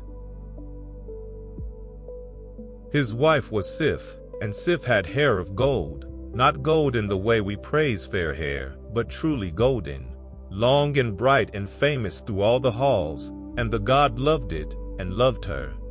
And the gentlest and best known of the home tales begins with a small cruelty and turns it into a gift. For the trickster, in one of his idle wicked moods, crept up on Sif while she slept and cut off all her golden hair, and left her shorn and weeping. And the god's grief, when he found her so, was a terrible storm grief, but out of it came not vengeance, but repair. He seized the trickster and made him set it right, and the trickster, to save himself, went down to the dark elf smiths in their deep forge and had them spin new hair for Sif out of real gold, finer than the first, that would grow living on her head as if it had always been hers. Rest a moment on the shape of that story, because it is a lovelier shape than it first seems. A thing was taken cruelly in the night. And the answer to the theft was not to take something back, but to make something new and finer, and to make the one who had done the harm be the one to have it made. The god's fury did not spend itself in destruction. It bent instead toward mending, toward giving Sif back not merely what she had lost, but something better than she had lost, hair of true and living gold. There is a quiet wisdom in that, the kind the old tales tuck into their smaller stories, that the truest answer to a harm is often not revenge but repair, and that a grief met with the will to mend can leave the world richer than the harm found it. Let that settle softly through you. And out of that same errand came more than Sif's hair, for while the dark elf smiths were at their fires, they made other treasures too, and gave them to the gods. A ship that could be folded small as cloth and carried in a pocket, a spear that never missed its mark, a ring that dropped new rings of gold, a boar with bristles of light. And the hammer itself, as we told you long chapters ago, came from that same deep forge and that same wager. So it was that a moment of the trickster's spite, turned by the gods' insistence toward mending, ended by giving the gods nearly all their greatest treasures at once. The whole warm wealth of the Golden Country traced back, in the end, to a harm that someone had refused to answer with more harm. There is a great deal to rest upon in that, drowsy and glad, on the far side of all the thunder. Let the settling deepen, and lie easy in the lamplight of these home halls, for this is the warmest room in all our long story, and you are welcome to stay in it as long as sleep allows. Picture the golden hall at evening, the fire banked low and red, the long tables cleared, the god home at last from the cold with the weather still in his beard, and Sif with her hair of living gold catching the firelight, and the other gods near, and the door shut against the dark. There is no giant here. There is no watch to keep, not for this one evening. There is only the warm indoors, and the people who belong to one another, and the deep animal comfort of being home and safe and among your own. Feel yourself in that room, in that warmth, with the door shut and the fire low. For that is the truth these gentle chapters mean to leave with you, that the thunder god was loved, in the end, less for his strength than for his faithfulness, less for the giants he felled than for the fact that he never once failed the people who leaned on him. He was not subtle. He could be tricked, as the Hall of Illusions showed, and made a figure of fun, as the wedding veil showed, and he lost his temper, and he was not wise in the way the All-Father was wise. But he was there. In every tale, when the ones he loved needed him, he was there, and he did not count the cost, and he did not ask what he would get for it. And it is that, not the strength, that the old people kept him for, and warmed themselves at for 1,000 years. There is a lesson folded in there so gentle it barely needs saying, and you may let it drift through you half heard, the way you are meant to at this hour. It is that the thing people love us for, in the end, is very rarely our brilliance. It is our showing up. It is being the one who comes when called, who mends what can be mended, who sets pride aside when pride would cost the ones we love, who keeps the ordinary faith day after unremarkable day. The god had all the strength in the worlds, and it is not the strength he is loved for. He is loved for being dependable, and kind beneath the thunder, and true. And that is a kind of greatness anyone might reach for, having no hammer at all. Rest on that softly, and ask nothing more of yourself tonight than that. Picture, too, the small ordinary mercies that fill the corners of these home tales, the ones too slight for any grand telling, the god sharing his table with the poor, taking a farmer's children along on his journeys, sitting late by the fire among friends who feared nothing while he was near. The old stories are full of these unbothered small kindnesses, mentioned in passing and never made much of, and they are perhaps the truest portrait of him there is. For a strength that is gentle at home is the best kind of strength, and a power that stoops to small kindnesses is the best kind of power, and the thunder god, for all his storms, was gentle at home. Let that gentleness be the air of the room you are resting in now, warm and low and entirely safe. So stay a while in the lamplight, on the near side of the closed doors, with the fire dying softly to embers, and the golden hair shining, and the god home from the cold, and everyone he loves close by. The storm is outside, and it will stay outside. Nothing of it can reach this warm room, and nothing of it needs to concern you now. This is the chapter of belonging, and belonging asks nothing of you but to be held.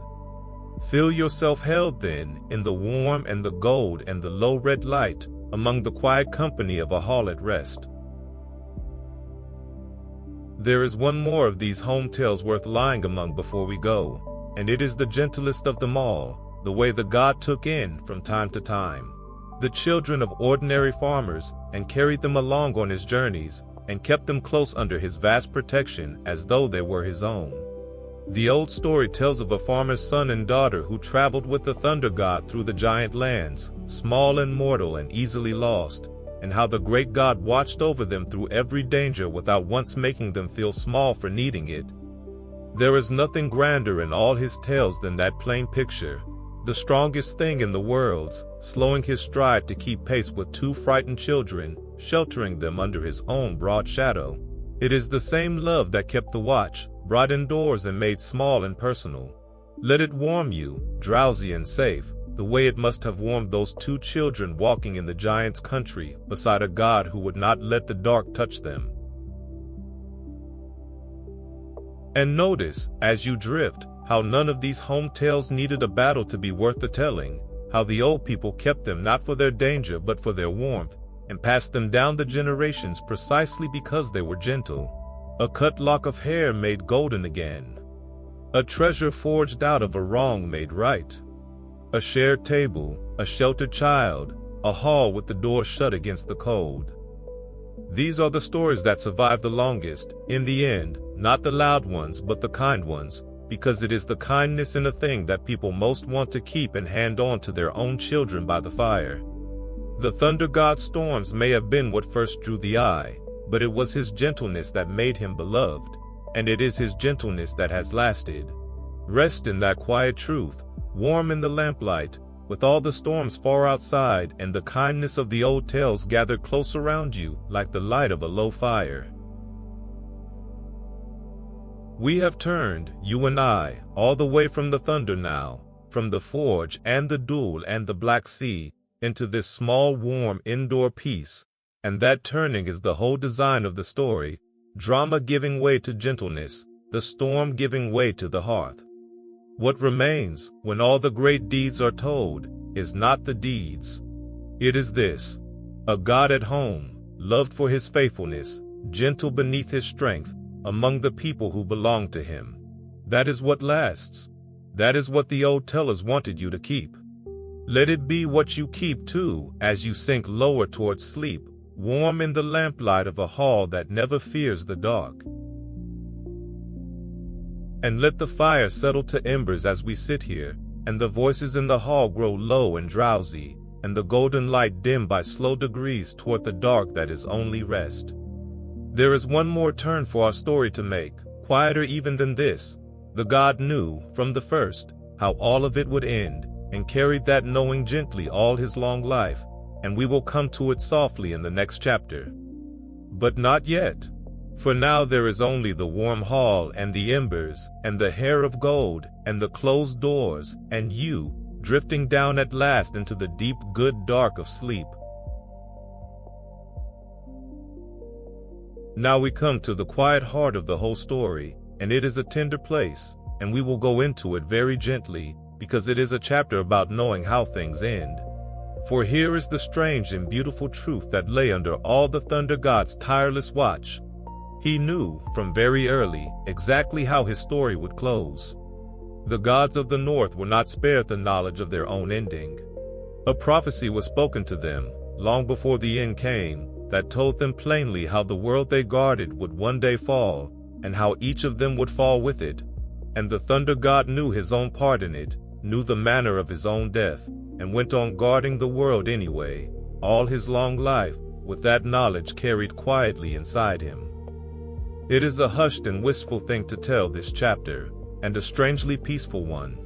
Let us tell it softly, in the low light, the way such things should be told. There was, in the old tales, a seeress, one who could see down the long dark of time to what was coming, and it was she who spoke the great prophecy, the telling of the world's ending, that the northern people called Ragnarok, the doom of the gods. She sang it out before it came, how the world would not last forever, how a time would arrive when all the guarding in the worlds would no longer be enough, and the cold the god had held back for so long would finally, at the appointed end, come pouring in. It was not a threat and not a punishment. It was simply the truth about the world, spoken plainly, that it had a shape, and the shape had an ending, as all shapes do. And the gods heard it, and knew it for true, and lived the rest of their long lives beneath it. The prophecy told of a long and terrible winter first, 3 winters together with no summer between them, the sun going pale, the warm world failing by slow degrees, the frost the god had fought all his life finally gaining the ground it had always pressed toward. And it told how, at the last, the great bound monsters of the old dark would slip their chains, the wolf, the fire, and out in the deep, the world serpent itself, the very creature the thunder god had once hauled halfway from the sea and let sink back. All of it loosed at once, at the end of things, and the gods going out to meet it not in hope of winning, but simply because it was theirs to meet. Feel how quiet the telling stays even here, how the great ending is spoken not as terror, but as weather, as something seen coming a long way off and accepted. Let the settling come now, and lie easy even inside this chapter of endings, for there is nothing in it meant to frighten you, quite the opposite. It is a chapter about how one might carry the knowledge of an ending and not be crushed by it, and that is a gentle and a useful thing to rest your mind upon as you drift. The god did not spend his life in dread of the doom he had been told of. He did not let the certainty of the end sour the long days before it. He simply knew, the way we all somewhere know, that his story had a last page, and he turned all the other pages faithfully anyway, one after another, guarding the warm world night after night, precisely because it would not last. Breathe slow, and let that steadiness be yours a moment, here in the safe dark. And the prophecy told the thunder god his own part in the ending, and it is worth telling gently, because there is a strange peace in it. At the last battle, the seeress sang, the god would meet the world serpent one final time, the two of them, the old guardian and the old enemy, come round at last to the meeting that had been coming since the night he first felt its weight on his fishing line. And he would strike it down. He would kill the great serpent at the very end and rid the world of its oldest foe, and then, having struck it, he would take 9 steps away from its body, and poisoned by its dying breath, he would fall. 9 steps. He would win, and walk 9 steps, and lie down. That was the ending he was given, and carried all his life. Sit with those 9 steps a while, softly, for they are among the most quietly moving things in all the old northern imagination. The god was not told he would fail. He was told he would win, that he would meet the ancient enemy and overcome it, that the serpent would die by his hand at the end of all things. And he was told, in the same breath, that the victory would cost him everything, that he would not outlive the thing he killed by more than 9 slow steps. And knowing both halves of it, the triumph and the price, inseparable, bound together from the beginning, he went out every ordinary night and did his work. To know the end so exactly, down to the number of your last steps, and to keep faith with the world regardless, is a kind of courage so deep and so calm it hardly looks like courage at all. It looks, rather, like peace. There is a comfort hidden in this old dark prophecy, and it is worth drawing out here in the low light, because it is the sort of comfort that helps a person toward sleep. It is that the knowledge of an ending need not poison the time before it. We are all of us, in our smaller way, under a prophecy. We all know, somewhere, that our own stories have a last page, that the ones we love and the days we are given will not go on forever. And the thunder god shows us one way to carry that, not with dread, not by looking away, but by simply loving the world and keeping faith with it anyway, turning each page as it comes, because each page is worth the turning. The end being certain did not make his long watch pointless. If anything, the old tale seems to say, it made it precious. Picture the world tree then, as the prophecy pictured it, the great ash that held all the realms in its branches, standing through the long ages, and destined at the end to shudder and burn in the last fire. And picture the gods living out their days in its shade, knowing there is ash drifting in the old images of this, and a pale moon behind it, and a fire burning low. The whole cosmos rendered as something autumn-colored and passing, beautiful precisely because it would not stay. That is how the northern tellers seem to have felt their own myths, not as a promise that the good would last forever, but as a long golden autumn lived fully in the knowledge of the winter to come. And they found that beautiful rather than bitter.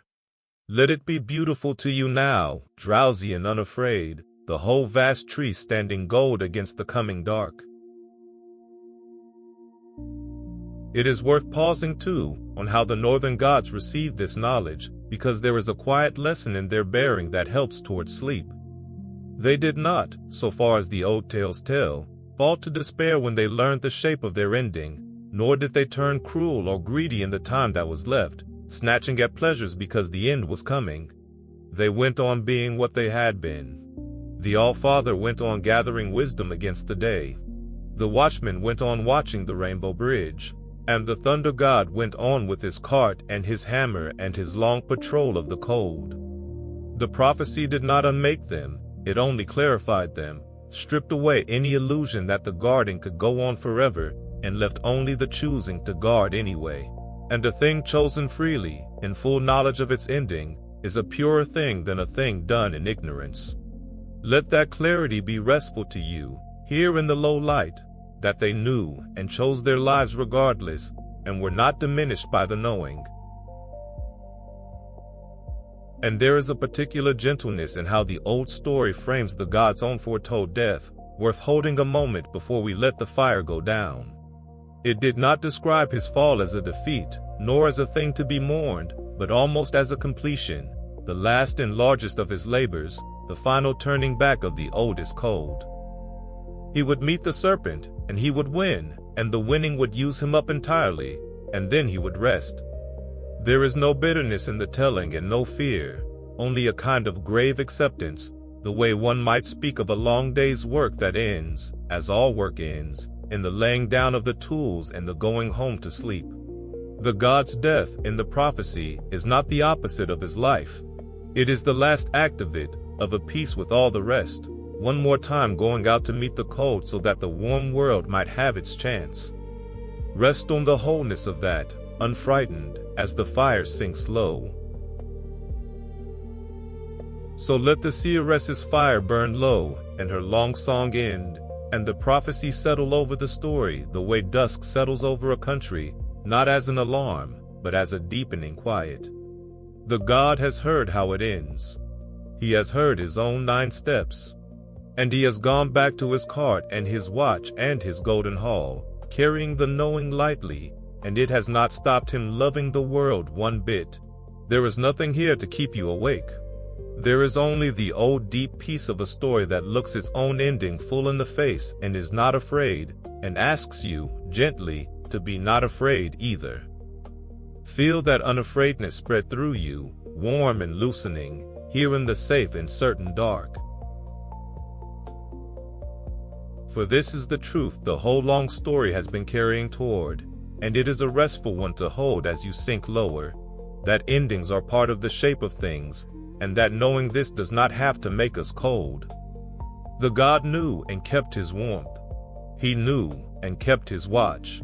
He knew and loved the small green world no less for its being mortal, loved it perhaps all the more. And in the next chapter, the gentlest of all, we will ask the quiet question this one leaves hanging, why he guarded a world he knew would end. But that is for a moment further into sleep than this one. For now, simply rest inside the peace of it, the fire low, the tree standing gold, the ending known and unfeared, and you, drifting down safe and unafraid into the dark. And so we come to the gentlest reckoning of all, and the quiet question at the very center of the Thunder God story, the question the last chapter left hanging in the low firelight. If he knew how it would end, if he knew the long winter was coming, and the monsters would slip their chains, and he himself would strike the serpent and take 9 steps and fall, then why did he keep the watch at all? Why go out night after night into the cold to guard a world that the prophecy said he could not save forever? It would have been so easy, knowing the end, to lay the hammer down early, to let the cold come, to stop. And he did not stop. He guarded it anyway, to the very end. This chapter is the soft turning over of why, and it is the most peaceful thing in all our long tale. Let us turn it over slowly, half asleep, and let the answers come the way answers come at this hour, gently and without effort. The first answer the old story seems to give is the simplest and the truest, because the world was worth guarding, however brief it was. A thing does not have to last forever to be worth protecting. A summer is worth having, though it ends. A warm evening among people you love is worth having, though it ends. The small green world under the god's care was full of morning light and running water and sleeping children and the smoke of good fires, and all of that was worth keeping safe for one more night, and then one more, regardless of how the whole long story ended. The god did not guard the world because he believed it would last forever. He guarded it because it was beautiful now, and being beautiful now was reason enough. Rest on that a while, drowsy and glad, that the worth of a thing does not depend on its lasting. The second answer is quieter still, and it is about love, and how love does not really wait on outcomes. We do not love the people in our lives because we have calculated that loving them will end well. We love them because they are ours to love, and the loving is its own reason, and it goes on being worth it even though we know, the way the god knew, that every love has a last day somewhere in it. The thunder god loved the small warm world, the plain unarguing way a person loves their home, and that love simply did what love does. It kept showing up, it kept guarding. It kept the frost from the door, and it never once stopped to ask whether the effort would be repaid or whether the ending could be changed. Love does not guard a thing in order to save it forever. It guards it because guarding is what love looks like when the dark presses close.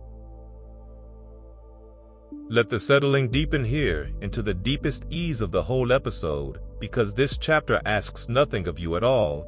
It only offers you peace, and you may take as much of it as you like. There is a great restfulness in the god's answer to his own doom, and it is a restfulness you are welcome to borrow tonight. He did not carry the weight of saving the world forever. That was never asked of him, and never possible. He carried only the small, doable, nightly thing, this watch, this night, this stretch of cold to be held back before morning. And a burden shrunk to the size of one night is a burden a person can carry lightly, even a person who knows how the whole long story ends. Feel your own burden shrink now to the size of this one night, this one dark, this one warm bed, and feel how light that is.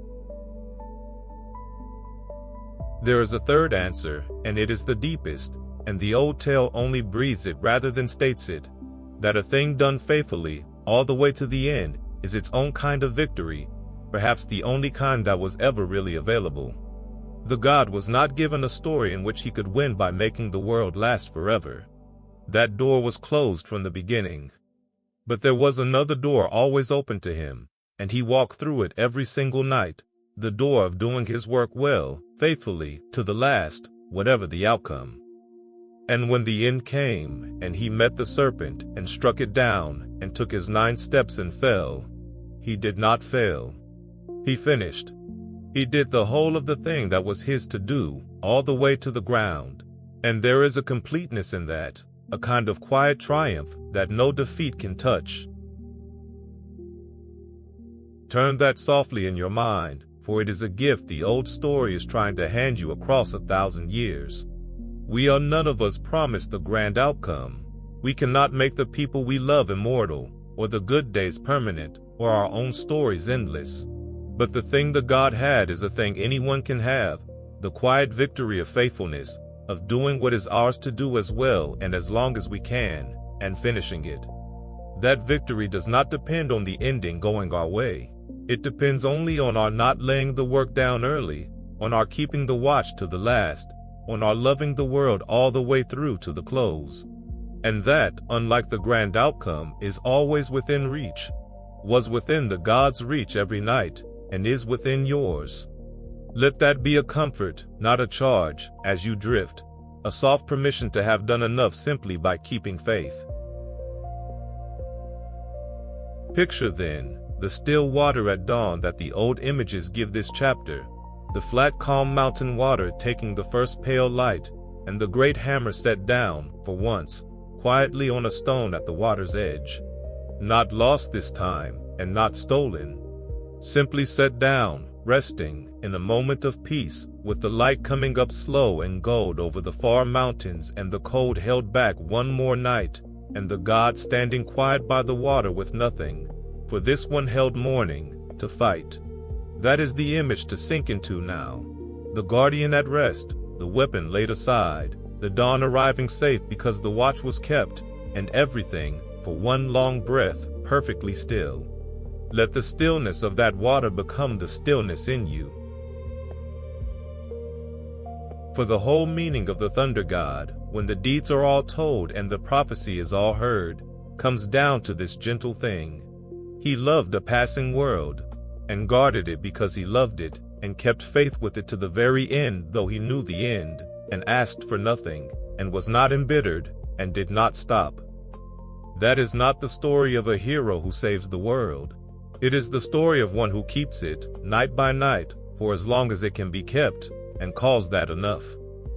And it is enough. It is perhaps the most that any of us, God or mortal, is ever really given to do, to love what is ours, and guard it while we can, and do the work faithfully to the close. Rest deep in the enoughness of that. There is a fourth thing folded quietly into the god's answer, softer than the other three, and it is about company, about the fact that he never guarded the world entirely alone. He had the other gods beside him, each keeping their own watch in their own way. He had Sif in the golden hall, and the friends at his table, and the mortals who loved his passing thunder. And even the long labor of the cold nights was lightened, a little, by being a shared labor, a thing done alongside others who also loved the world and also would not let it go without a fight. We are not, any of us, asked to guard our small worlds alone. There are others keeping their own watches all around us, in the dark, unseen, each holding their own stretch of the border, and knowing that, feeling the quiet company of all the other guardians in all the other halls, is one of the deepest comforts there is. Let it comfort you now, that you are not the only one awake against the dark, and that even the watch is a thing we keep together. And perhaps the last and gentlest answer of all is simply that the god did not think in these terms at all, that he did not, night after night, weigh the worth of guarding against the certainty of the end, but only loved the world plainly and did the next needful thing, the way a person tending a garden does not each morning reckon the garden against the coming of winter, but only waters what is dry and mends what is broken and takes pleasure in the green while the green is there. The great questions of meaning and ending, which we have been turning over so carefully in the low light, may never have troubled him much at all. He simply loved his world and kept it, one plain day at a time, and let the philosophy take care of itself.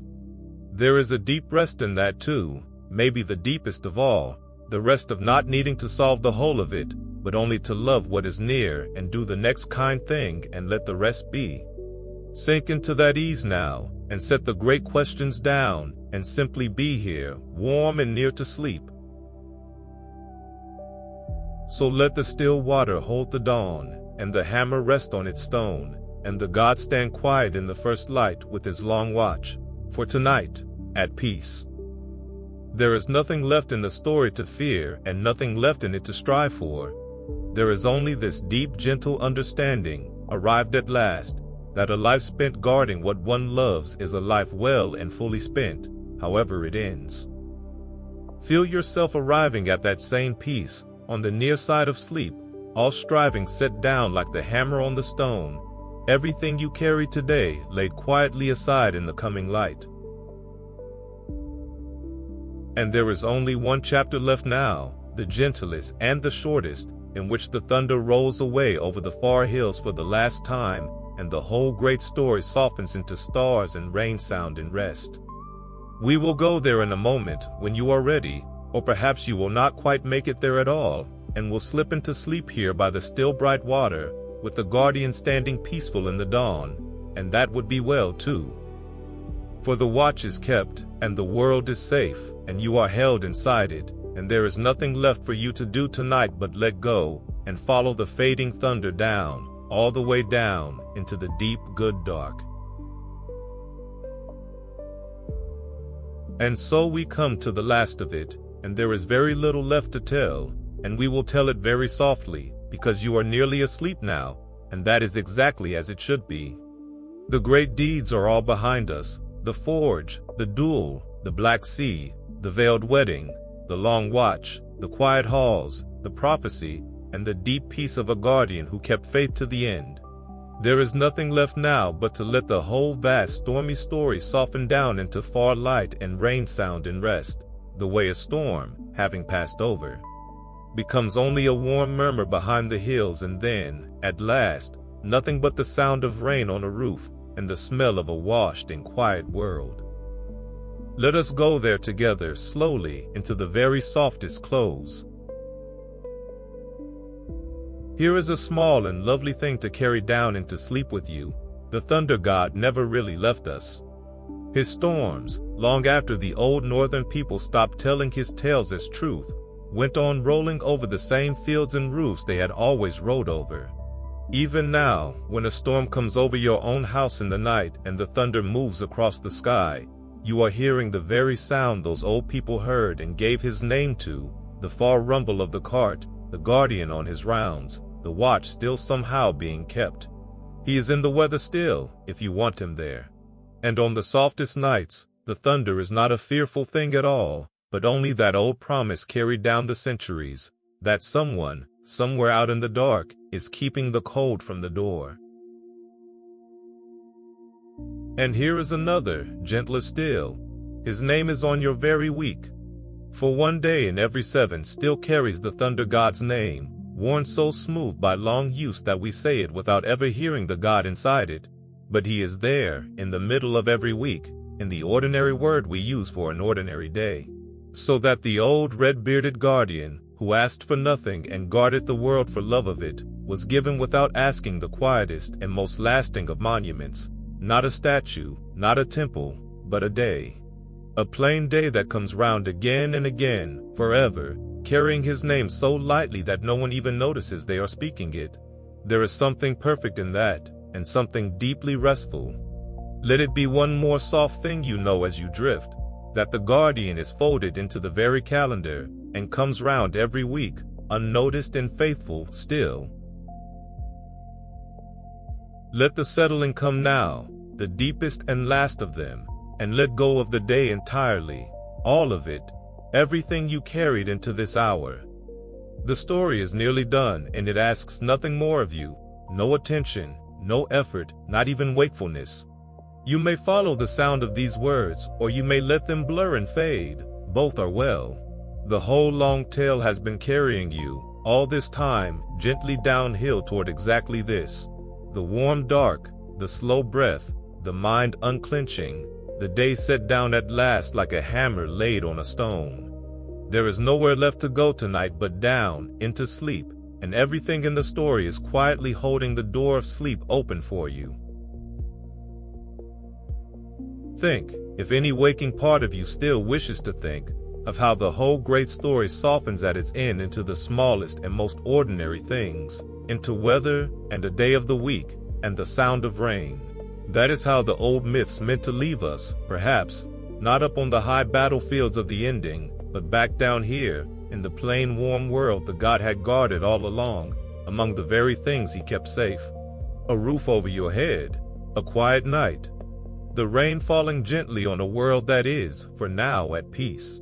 He guarded these small things, and these small things are what remain, and you are lying safe among them at this very moment, which is the truest ending the tale could have. Let the far storm roll away then, over the last of the hills, its thunder growing softer and softer until it is only a warmth at the edge of hearing, and then not even that. The cart is going on ahead, east and away, into the great dark that is the guardian's and not yours. Its rumble fades. The night comes quiet after it, washed and cool and still, with the rain easing to a whisper and the whisper easing toward silence. There is nothing coming for you across that quiet. The watch is kept. The frost is held. The world is safe and small and warm, and you are deep inside it, and there is nothing left to do at all. And the sky, as the storm clears, fills slowly with stars, the whole vast cold beautiful spread of them, wheeling gently over the sleeping world, over the low roofs and the banked fires and the fields the god kept green. Somewhere among them, the old people would have said, the guardian goes on. But you need not look for him. It is enough that the night is clear now, and the stars are out, and the rain has stopped, and the world lies quiet under the wheeling light. Feel the whole sky open and calm above you, and yourself small and safe and warm beneath it, sinking softly, with your eyes already closed, toward the deep good dark you have been drifting toward all this long gentle while. And here, before the very end, is perhaps the gentlest truth the whole long story leaves behind, small enough to hold as you fall, that the thunder god's tale was never really about power at all. It wore the shape of power, the hammer, the storms, the felled giants, but under all of that it was about faithfulness, and love of a small warm world, and the quiet keeping of a watch that asked for nothing back. And those are not the possessions of gods only. Anyone may keep a watch, anyone may love what is theirs and guard it while they can, and set their pride aside when love requires it, and do their plain work faithfully to the close, and carry the knowledge of endings gently, without letting it sour the days. The god had all the strength in the worlds and used it, in the end, only to be dependable, to be there, to keep coming, to hold the cold from the door. And that, the smallest and best of his powers, is one you carry too. Let that be the last thing the story gives you, warm in the dark, that the truest strength is only faithfulness, and it is yours. Listen, if you like, to the last of the rain as it eases on the roof, for there is no sound in all the world gentler to fall asleep beneath. It is the sound of the storm made kind, the great thunder softened all the way down to this, a soft and steady patter, slowing, quieting, each drop smaller than the last, until the roof is barely whispering, and then not whispering at all. The god's weather, having passed over, leaves only this behind, clean air, cool dark, and rain sound fading toward silence over a world that is safe. Let each falling drop loosen you a little more, the way rain loosens the dry ground, until there is nothing tight left in you anywhere, only the soft steady falling and the slow letting go it calls you toward. And feel how the whole long story has come to rest now, all its thunder spent, all its questions gently answered or gently set aside, all its great deeds told and folded away. There is nothing left in it that needs you. The hammer is home, the watch is kept, the prophecy is heard and unfeared. The god stands at peace by his still bright water, and the small warm world he loved sleeps on beneath the clearing sky, and you sleep with it, one more warm and guarded thing among all the warm and guarded things he kept. You have followed the tale all the way down from its first ember to this last quiet, and there is nowhere further to go, and nothing further to do, and that is exactly as it should be. Let the story hold you, finished and complete, as you let go of the last of the day. Breathe once more, slow and deep, and let the breath out longer than you drew it in, and feel the warm dark settle closer around you like something kind. The night is clear, the rain has stopped. The far thunder is gone over the hills for good. Everything the story asked of you is done, and everything it offered you is yours to keep.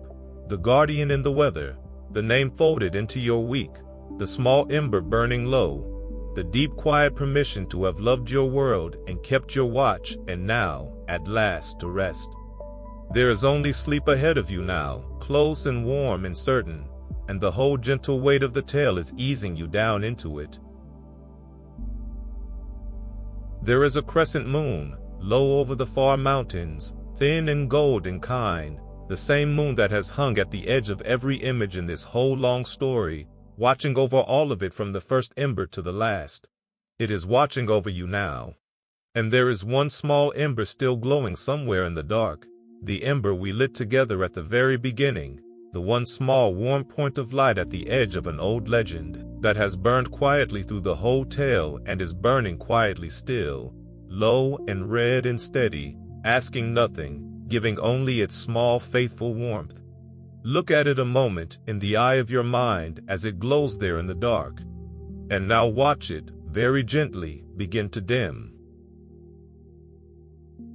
It dims the way a good fire dims at the very end of a long night, slowly, warmly, without any sadness in it, its work done, its warmth given, sinking softly from red to a deep dull glow to the faintest last spark, while the stars keep their watch overhead, and the rain-washed world sleeps on. There is nothing to hold on to and nothing to fear in its dimming. It is only rest arriving, the way rest should arrive, gentle and complete. The guardian keeps his watch, the moon keeps hers, and the small ember, its long faithful burning finished, sinks down at last toward the dark, and lets go, and you, warm and safe and watched over, let go with it. And so, the ember dims, but the story remains. And sleep.